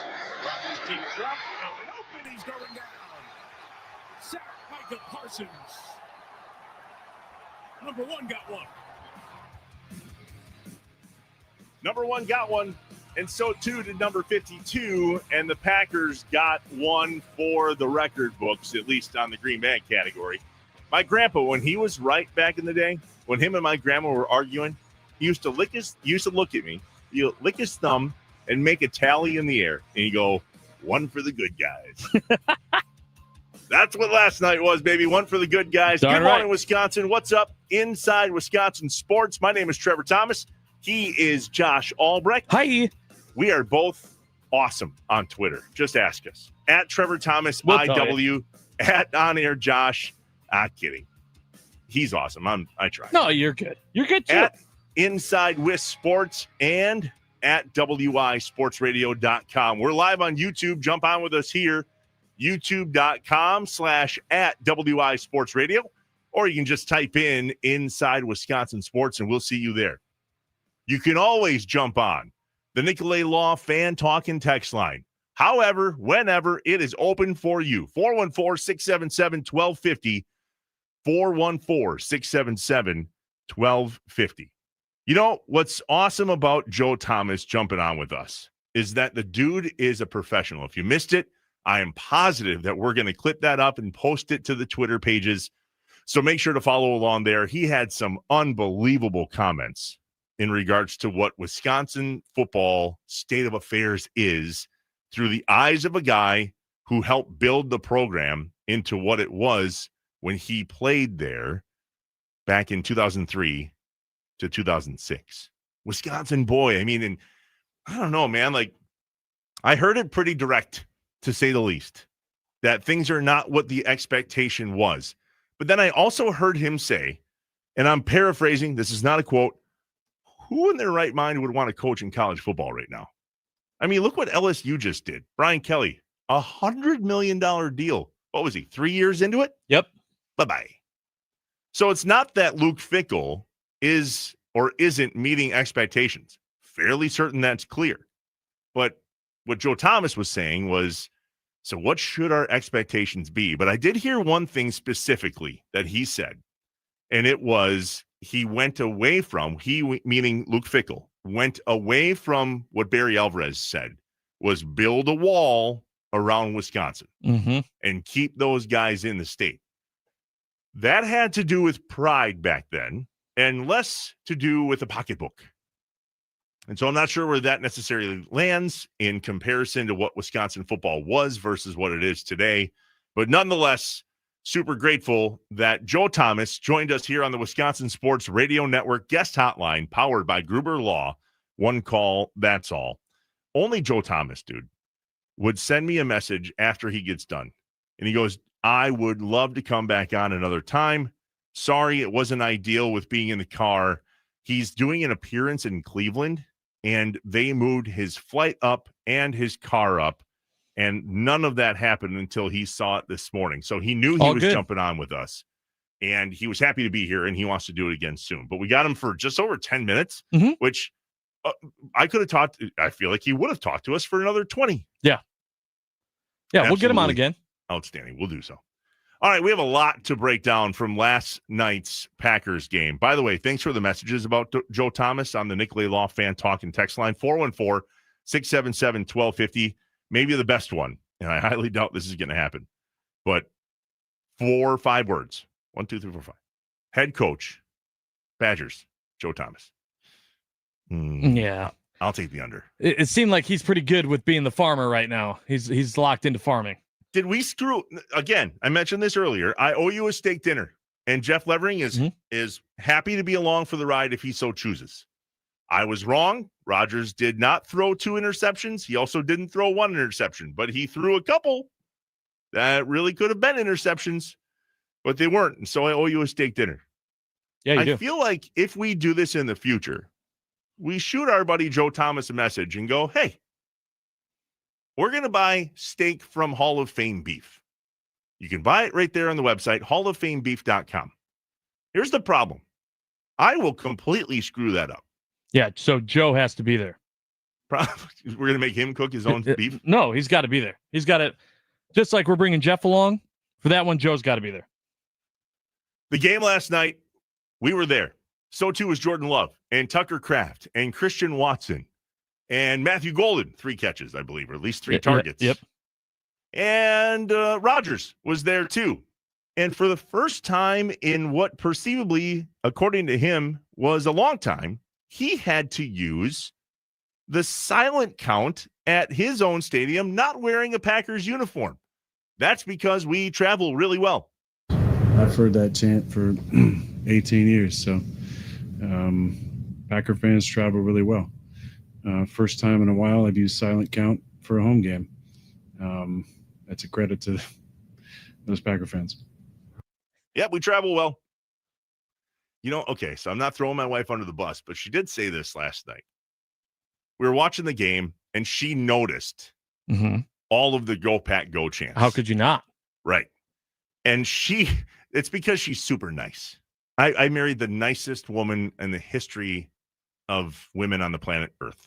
I mean, the most forgiving, loving, caring. Until you make her mad, then her face peels off, and we all look at each other and go, God, we got to go. Run. Last night, I think what triggered her was, oh, man, like I kind of feel bad that the Go Pack Go chants just are what they are. And I looked at her, and I didn't say get out, but I looked at her, and I was like, what do you mean? It's a lot. And I'm like, yeah, it's a lot because that's what that's what we do. That's good. That's a good thing. It's good that it's a lot. And clearly it had something to do with the game. So after the game, I was sitting there waiting for this big old jersey swap to happen. I think Jordan was ready for it. Mm-hmm. He looked eagerly at Aaron Rodgers after their post-game embrace. Yep. I'd be led to believe that Jordan Love would have happily done the post-game interview in whatever undershirt he had on and would have done it right then and there. And Aaron Rodgers said, according to some lip readers, I'll send it to you. Yeah. Very interesting then in their pressers. Both people were asked about it, both Love and Rodgers. First, Jordan Love asked about it and just what the conversation was with Aaron Rodgers. Yeah, man, it was quick. Just said good game. Obviously keep going for the rest of the season. Want him to stay healthy. And, I got a lot of love for him. So it was very fun to go against him. And told him that I needed that jersey. We're going to exchange those at a later time.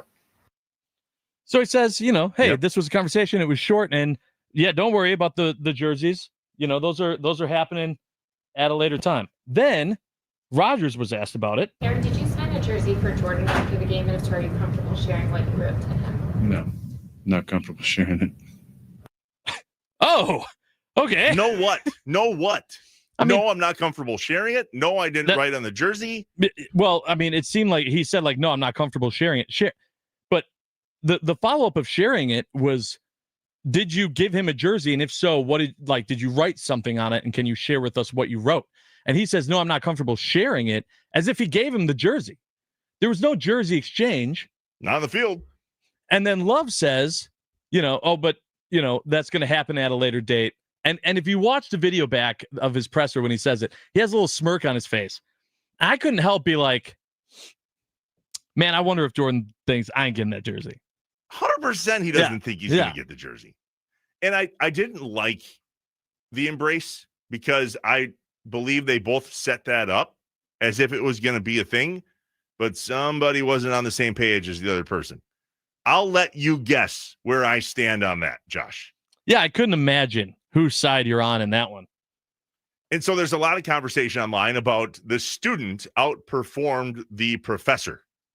And he quickly became somebody that, I tweeted this last night. Aaron Rodgers said, and I quote, the drawing was on the wall when they drafted Jordan Love. What did he say? The writing was the writing was on the wall. writing on the wall. And I said, well, apparently it was in permanent marker because that's going to stick. Here's Rodgers on Love's performance last night. Yeah, I thought J Love played great, and he was super efficient. You know, he didn't get sacked, moved around really well, made some plays outside the pocket. Thought he played outstanding. I have a little bit more because he was asked, and I thought this was funny. If you go back, you watch his presser, he actually was asked twice about Jordan Love's performance. It was exactly what I'm sure after a frustrating loss he wanted to talk about. Here was his answer to the second one. Yeah, he played great. Played fantastic.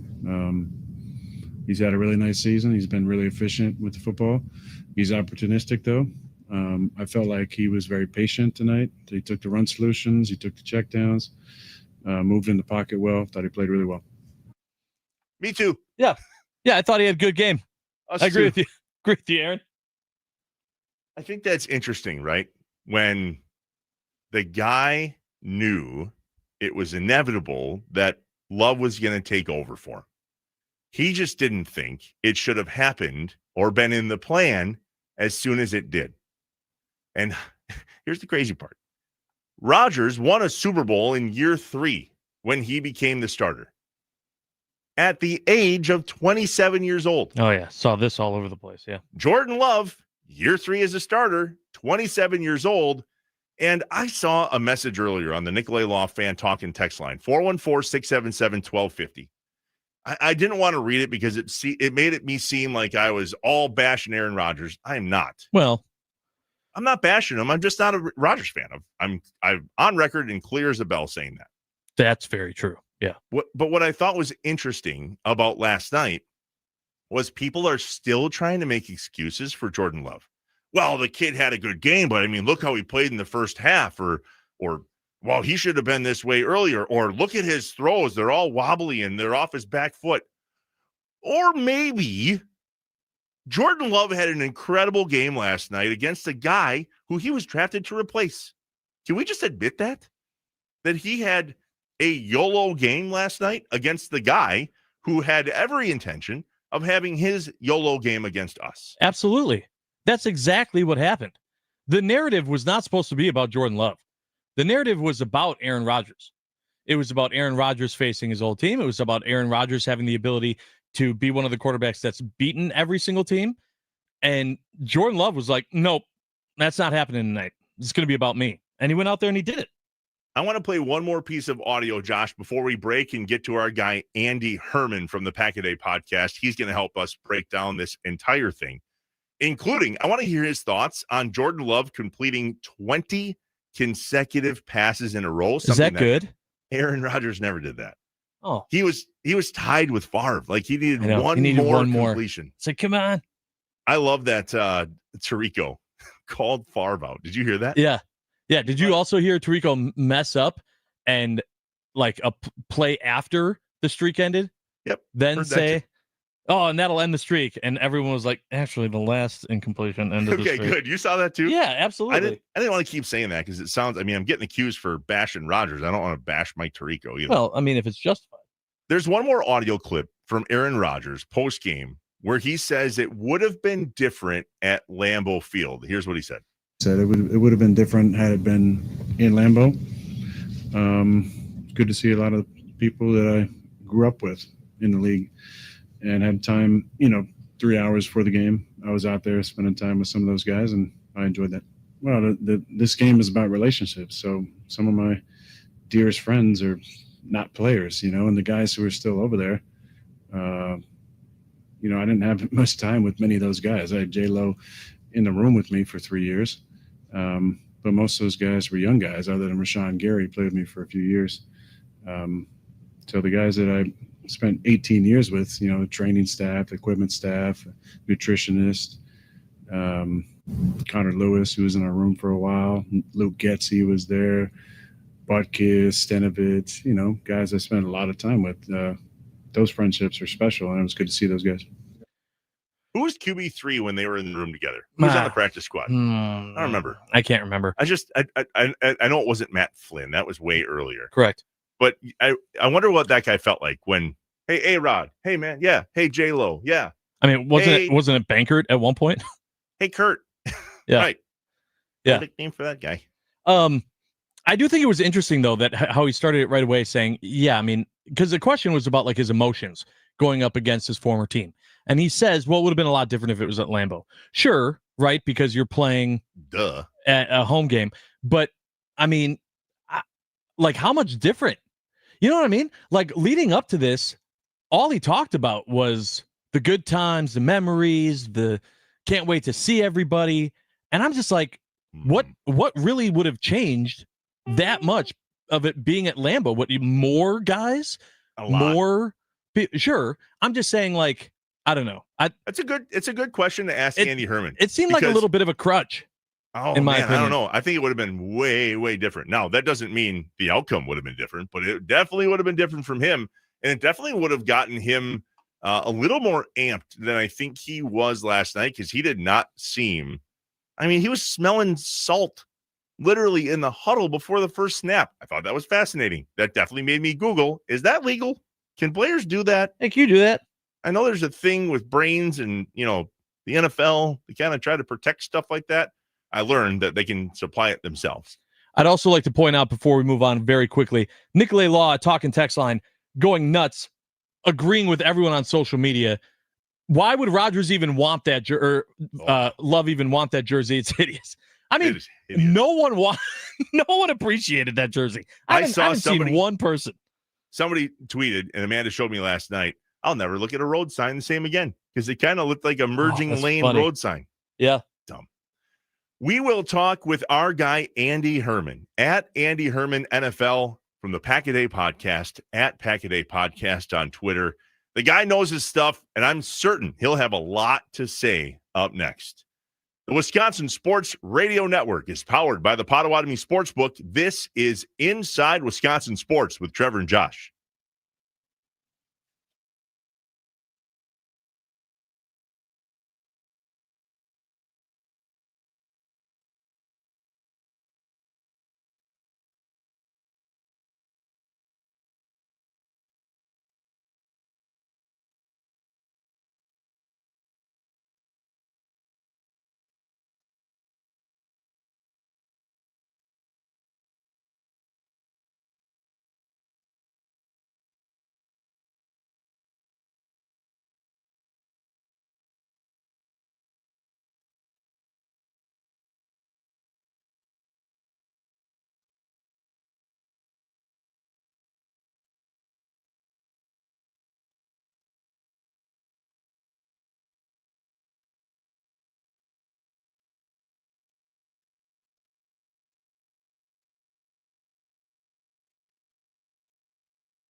crazy consecutive completions, something that hasn't been done by a Green Bay quarterback since Brett Favre in 2007.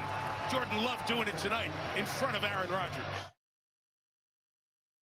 What's up, Wisconsin? Welcome back inside Wisconsin Sports on the Wisconsin Sports Radio Network.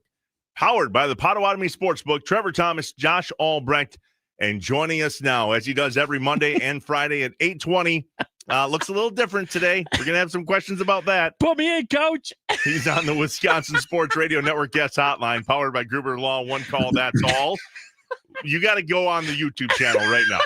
YouTube.com/@WI Sports Radio, or just type in Inside Wisconsin Sports. That we think is Andy Herman somewhere underneath his Victory Monday Franklin Packers helmet. Oh, I love it. Hey, good dub, Andy. Good dub. How you guys doing? This is fantastic. I don't know how I never did this on my own show. I didn't even think about it until this morning. I don't know what way is up right now. I didn't get to bed till 5:30 in the morning. I woke up, talked to you guys, and I'm gonna go right back to bed right after. So this is a great Victory Helmet Monday, and I don't know which way is up right now. Oh, that's a thing going forward. Andy Herman Victory Helmet Monday. That's a thing. Yep, that's a thing. I'm all in. Oh my gosh. I love that you feel that pain as well. My watch when I got up this morning was like, you sure? I don't know. I think you should probably stay in bed for a little bit. All right, man. That game was everything we hoped for and more. Break down what it looked like through your eyes of a guy that knows the pack like you do. I mean, how much more could we have asked for last night? No, super enjoyable win. No question about it. It was such an interesting juxtaposition between the first half and the second half. I mean, from a first half standpoint, I don't know what more they could have probably done wrong. I thought Jordan was still really good in the first half, had a few unfortunate drops that, sort of stalled out some drives. But outside of that, you had a situation where the run defense, I thought, was about as bad as it had been in that first half all season long. Keyshawn Nixon was getting picked on to oblivion in the first half. You had so that hurt the pass defense, of course. They couldn't generate turnovers again. Special teams abysmal, including almost a muff punt and a couple penalties and 2 missed field goals in there. You had an offense that, again, had some drop passes. The run game couldn't get going at all. In all phases, they just looked like they weren't quite ready to play that caliber of a game in the first half. And then basically it felt like the pep talk in the second or at halftime was just do the exact opposite in the second half. And that's what they did. And they just came out and absolutely annihilated Pittsburgh. I will say, to the defensive Green Bay's defense in the first half, up until the one touchdown drive, really their main touchdown drive of the game, other than garbage time, they did a great job of holding them to field goals. And a lot of times, if you don't put the point production on the board when you are controlling the game, it's usually going to come back to haunt you. It certainly did for Pittsburgh yesterday. And Green Bay just came out on absolute fire in the second half, actually playing complimentary football. And for the questions that people wanted to ask of I wonder what this team looks like if they actually just didn't make mistakes and came out guns a-blazing. But we saw it in the second half, and it was really, really fun. So, Andy, we've been talking all season long about this team's identity, and I know that Jordan was even asked about it a little bit, and he talked about just, I think everyone's wanting to see consistency from the Packers, and that was, what they saw in the second half. Do you, after seeing this game, because I think we all agree the Steelers, 5-2 coming into the game, were a good team. Do you agree that this team is playing to their competition, and when they're playing a good team, they're continuing to do that, and we saw that last night? I think to an extent. I don't think they certainly played their best brand of football against teams like Cleveland, Dallas, Cincinnati, Arizona, etc. I think some of those teams have put together some pretty impressive performances that you can understand why to some extent, maybe outside of Cleveland. But it certainly feels like when I'll put it this way, in have to have it moments, in huge moments of the game, they've shown that they're more than capable. Do I think they need to be more consistent throughout 4 quarters of the game? Absolutely. I think Matt Schneidman tweeted out they've averaged 7.7 points in the first half over their last 3 games. If they do that in the playoffs and they come out and they put up 7 points in the first half, it's probably going to get them beat. So they have to figure out a way to be better to start in open games. At the same time, this team has been insanely clutch all season long when they had to have had it, including, I know, against Cleveland, they ended up with the blocked field goal, but the offense marches down into easy field goal range to kick a game-winning field goal. It's unfortunate it didn't get converted. in the Dallas game. Have to have it drives in the second half again and again, including that final drive right before overtime where they had to get 3 points. They got it, and then they had to get at least 3 points again after the Cowboys scored 3 to open overtime. They did it then. Even in the Washington game, when Washington finally cut it to, I think, 6 or 7 points, they immediately go down and score a touchdown. We saw against Arizona, and in this game, had to have it drives. They went down and got it. So I just think they've been really, really clutch, but I think we're still waiting for a full sort of 4-quarter performance outside of maybe Detroit, which was really, really good all game long. You were on the Twitter last night talking as much about the performance of Jordan Love as anybody else, including 20 consecutive passes, which is something you shared at Andy Herman NFL that Aaron Rodgers never did. What type of performance did you expect from Jordan Love, and what did you expect from Aaron Rodgers, and did you get what you were looking for? Yeah, I'll start with Aaron. I feel like for the Packers fans out there that wanted the Packers to win, but wanted to see Aaron go out and have a good game, I feel like this is about as perfect of a scenario as you could have asked for. 24 of 36, 219 yards, 2 touchdowns, a 101 rating, took 3 sacks, had no turnovers. That's about exactly what you want of like, I hope Aaron plays well, but the Packers go out and win. You kind of got the best of both worlds there where Aaron had a really nice performance, but the shining star was still Jordan Love, which is Love again, when people said that, by the way. God, yeah, it got him so pissed. Well. I want Aaron to play well, which means our defense is going to suck, but I want the Packers to win. Yeah, I'm trust me. I'm more of like, hey, if you want Aaron to play well, he's got 16 other games in the regular season to go play well. So I'm more in that boat. But for those who still wanted to see maybe both quarterbacks go back and forth, and certainly from an NFL or no interceptions from Aaron Rodgers, so that you want to stake dinner. Yeah, I mean, there are a few things that could have happened. Yeah.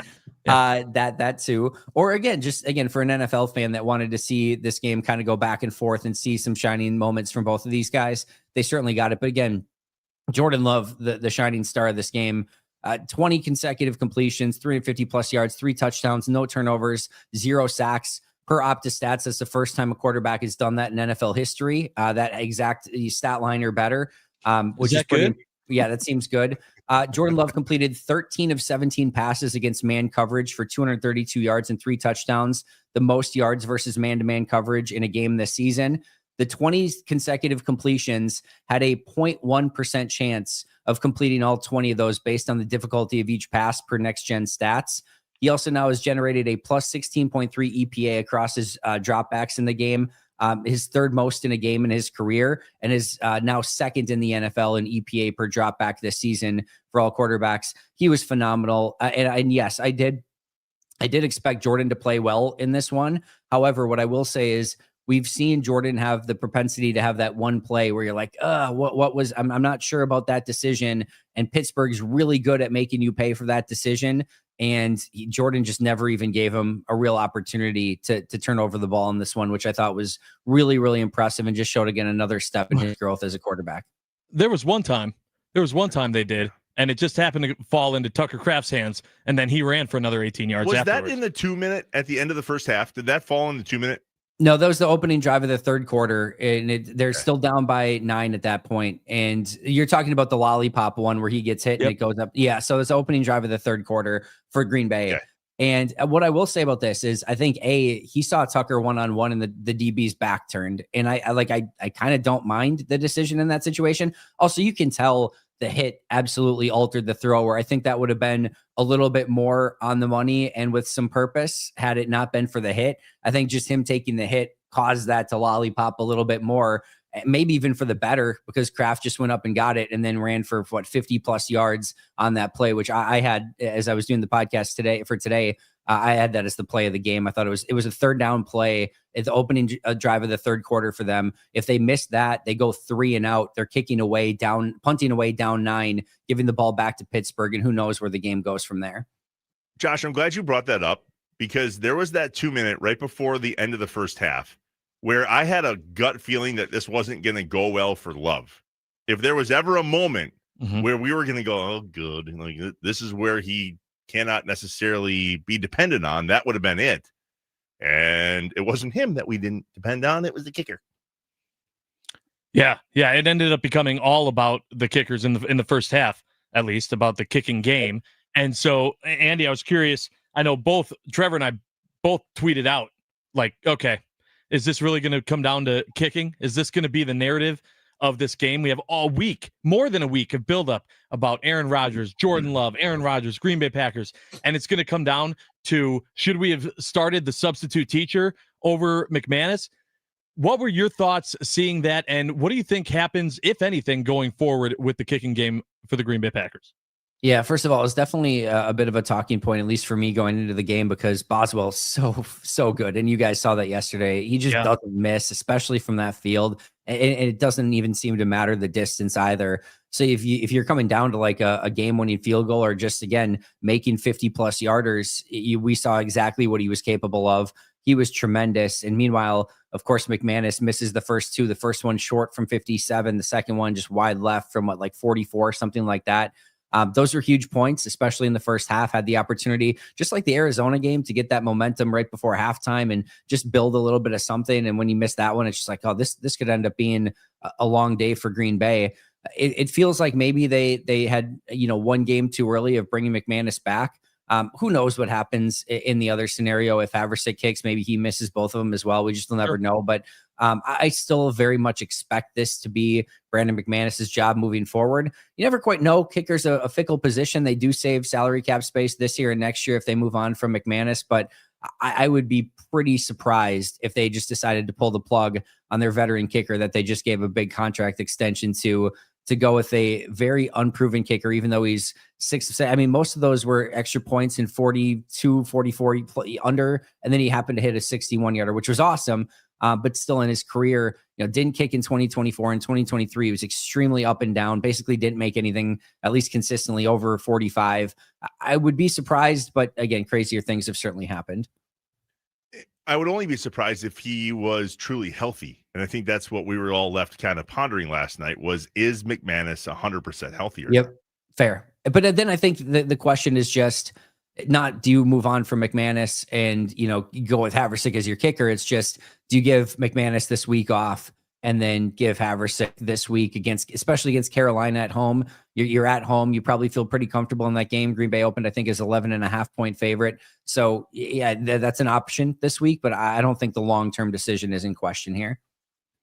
So I tweeted this last night, and it has gotten some legs. And that is not my goal on Twitter, by the way. I just love the fan reaction until I get a troll, and then I hate everything. It says, Why does Tucker Kraft seem so open and dangerous this week, you ask? 2 words. Christian Watson. Is that what you think? Because I called that last weekend, that I thought when he came back, to have him, Golden, Dobbs, and Kraft all on the field at the exact same time was going to cause the defense to have to widen their coverage area, which was going to open up the tight end position.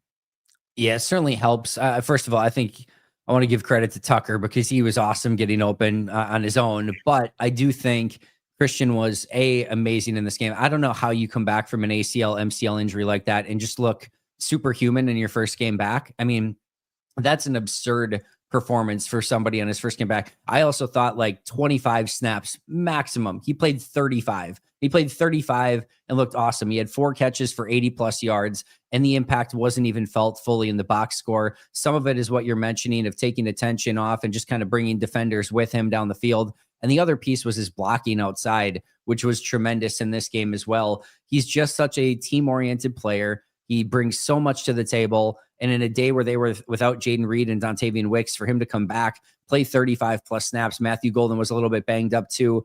I just thought he was so good. And again, I can't fathom how you can be that good, that confident in your leg coming off of that injury. Now I understand why every time everyone was asked about how Christian Watson's doing, they got a big smile on their face, and he's doing great. He's doing amazing. I see that now. He looked incredible, and that is a huge takeaway from yesterday's game.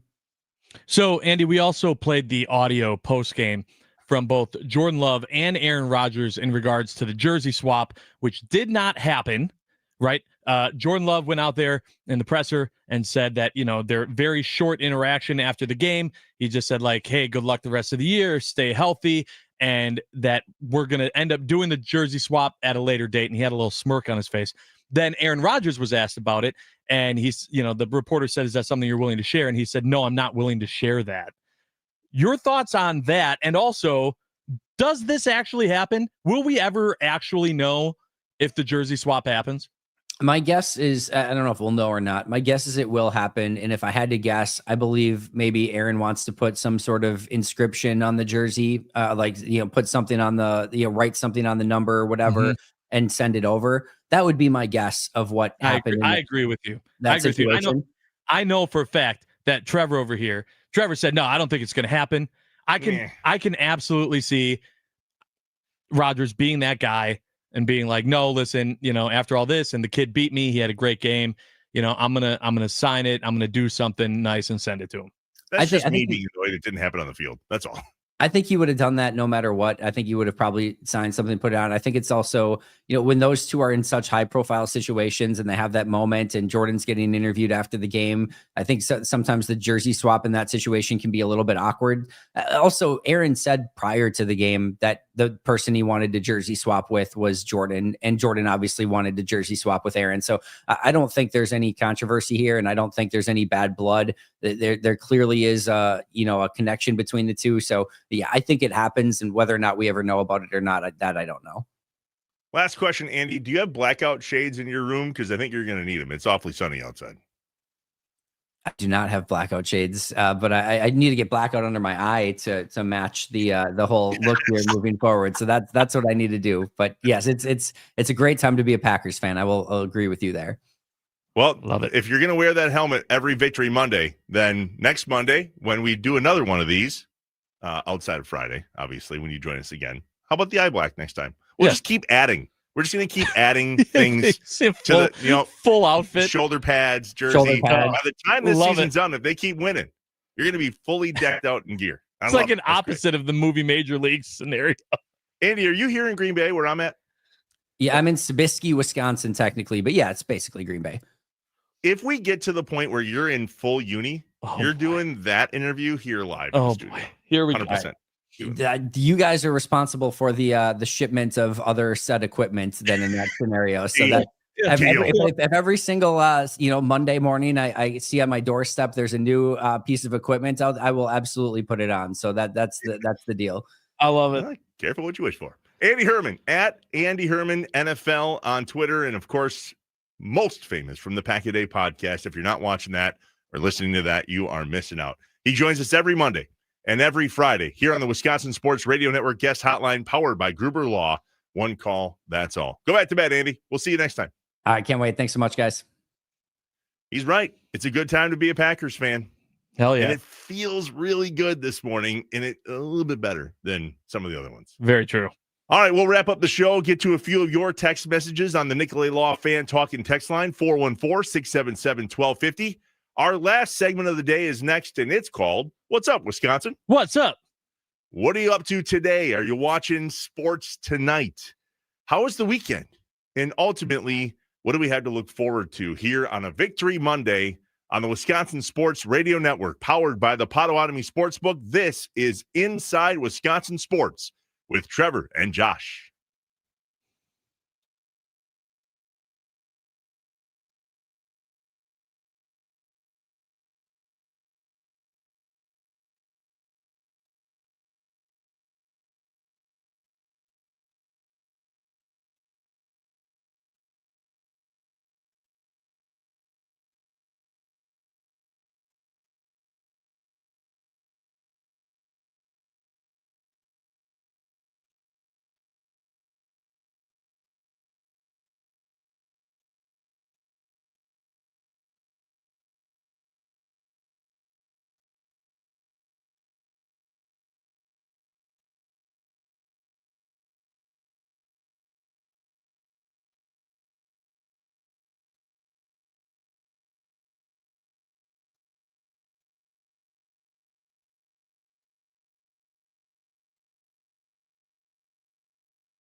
Trevor and Josh want to know. What's up? What's up, Wisconsin? What's up? What's your plan for the day? What's up? What are you doing tonight? What's up? Let us know what's up on Inside Wisconsin Sports with Trevor and Josh. Let us know what's up, Wisconsin. Oh, what's up? Yeah. Hello. Wake up, Joshy. Inside Wisconsin Sports on your radio. Trevor and Josh from the Wisconsin Sports Radio Network studios, powered by the Potawatomi Sportsbook. What's up, Wisconsin? What's up? We need to know what's going on in your life today and tonight. What are you watching? Of course, the World Series, Game 3, back in L.A. tonight. Josh, I thought of you right away over the weekend when they split in Toronto. Mm-hmm. The first, you and I talked about this last week. The first thing I thought was the Dodgers have advantage because they are 1-1 and they're going home. Yep. And I don't think 2-3-2 is an advantage for the better seed in the World Series. I just don't. Yeah. Hopefully I'm wrong. Hopefully. Here's the other thing, too. I told you that I was going to watch the World Series based on how Game 1 went, right? Game 1 was great if you hated the Dodgers, if you were hate watching the Dodgers because and it was Snell, who a lot of bad memories as a Brewers fan watching Blake Snell on the mound. However, okay, as I watched the Blue Jays destroy Blake Snell, do everything that the Brewers couldn't do, I found myself getting very upset. I was not enjoying watching that game. I was like, this is exactly what I was hoping the Brewers would do. And now I'm watching another team do it. And so this is frustrating. And I'm glad it's happening, but also I'm very frustrated and I'm very conflicted in the way I'm feeling. And I don't like this. And so it was a very unique and hard watch. And so I don't know how in-depth I'm going to be with the World Series the rest of the way. Well, I have it on, sure. I don't know that I'm watching it intently, though, because I didn't enjoy Game 2 when the Dodgers won. I didn't enjoy Game 1 as much as I thought I would when the Blue Jays won. I can take a watch of the World Series and have an opinion on the baseball while hate watching the Dodgers. Yamamoto is insane. Yeah, I mean, he did well again, blah, blah, whatever. Well, the good news is that the Badgers were playing at the same time. So, I mean, you just flip back and forth from hell. They scored a touchdown. Hey, yay, you know? Us. Woo-hoo. Super awesome. Dude, are you one of the guys, Josh, that rewatches the Packer game the next day? You know, sometimes I am. Sometimes I'm not. I'll be honest with you. I've really gotten used to bookmarking highlights as I go back and I'm scrolling on social media. And then I will watch those for the next couple of days. And that's my plan today. I will be enjoying that. I feel bad for my family and friends. Like every Sunday, we do something called family dinner. Our best of friends, Chris and Gina, we go out and have dinner with them and their family, either at their house or our house. And it's like tradition. I mean, for over a decade now, family dinner, right? I couldn't go last night because I can't watch a Packers game nonchalantly anymore. And the old ADHD needs some just attention, if you will. Yep, I get it. So I was home last night and completely dialed in to this Packers game, so I won't be rewatching it. But I'm looking forward tonight because the WWE is doing something. Did you see what they tweeted over the weekend? No, what's going on? Well, there's a little teaser of somebody coming back. Oh, with some footsteps. Yeah. I saw the did footsteps. you see that? Yeah, Monday saw Night those Raw posts. tonight. I got a feeling that's going to be a big letdown, but we'll see. Who do you think it is? I think it's going to be Gunther. Yeah, it's 100% Gunther. Yeah, okay. See? Oh, now I can't wait. Yeah, already over it. If it's not, somebody also did. And I thought of you, actually. I saw somebody break this down that this was going to be Edge. Oh, no, it's not going to be Edge. Why? Because there would have been rumors and things with the, his contract. No, it might be Chris Jericho. There's some of that rumor online as well. Yeah. We'll find out Monday Night Raw tonight. For those of you rewatching the Packers, good on ya. Won't be me. Game 3 of the World Series tonight, 7 o'clock from L.A. Let's wrap up today's show with a few more of our amazing listeners on the Nicolay Law Fan Talk and Text Line, 414-677-1250. What do you got, Josh? Yeah, so Tyson from Zillow, Washington said, Aaron won't take his jersey off on the field because he can't get it off very easily. So that's why he tells the players when they want to swap that he will send it to them or see them later in the stadium. Okay, understand that. I have seen videos and, you have like multiple guys tugging it off. Those things are on, difficult to get off. However, that doesn't really explain the weird classic Aaron Rodgers response when he was asked the question. He could have easily have just said like, didn't do it on the field, going to get it to him, great game by him. And had that be that. But it wasn't. It was like one of those classic cryptic, what did he mean by that, Aaron Rodgers answers that made me think, yeah, maybe there's more to this than he's leading on. That's what it seemed like. But I also thought it was pouty Rodgers. Oh, of course you did. Yeah, of course you did. Yeah. Well, it is what it is. I mean, doesn't take one long to He figure does out not like Aaron Rodgers, folks. It's not that I saw you tweet that yesterday and I politely ignored it, so I wasn't fighting the whole internet. Hey, I didn't say anything about Cubs being a Cub fan in there, okay? Well, wow. I'm just saying, okay? I'm just telling it how it is. Hey, some love to the 414 here that said, really loving the show, guys. Thank you. Hey, thank you for being with us. You listening. Follow us on Twitter at Trevor Thomas IW, at On Air Josh. We think we're funny. Sometimes you do too. And every once in a while, we tweet something that a lot of people agree with. Yep. How many times have you gone viral, Josh? 3? 3. Yep, I've had 3 of them. Viral mean to you? Like over like 1,000 likes or retweets. Wow. I like the little impression thing. Makes you feel good. Yeah, I don't trust the impression thing because my brain doesn't fully understand it. So. I always get anxious, though. I woke up this morning and saw like I had XYZ number of notifications from that tweet I did last night. Yeah. My first thought wasn't, oh, good, people agree with me. It was like, oh, crap. Oh, boy. Am I getting lit up right now? Online. Whatevs. All right. We appreciate you guys listening. Join us tomorrow morning, 6 to 9, here on the Wisconsin Sports Radio Network, powered by the Potawatomi Sportsbook. You've been listening to Inside Wisconsin Sports with Trevor and Josh. We'll see you tomorrow. Because we are not done yet.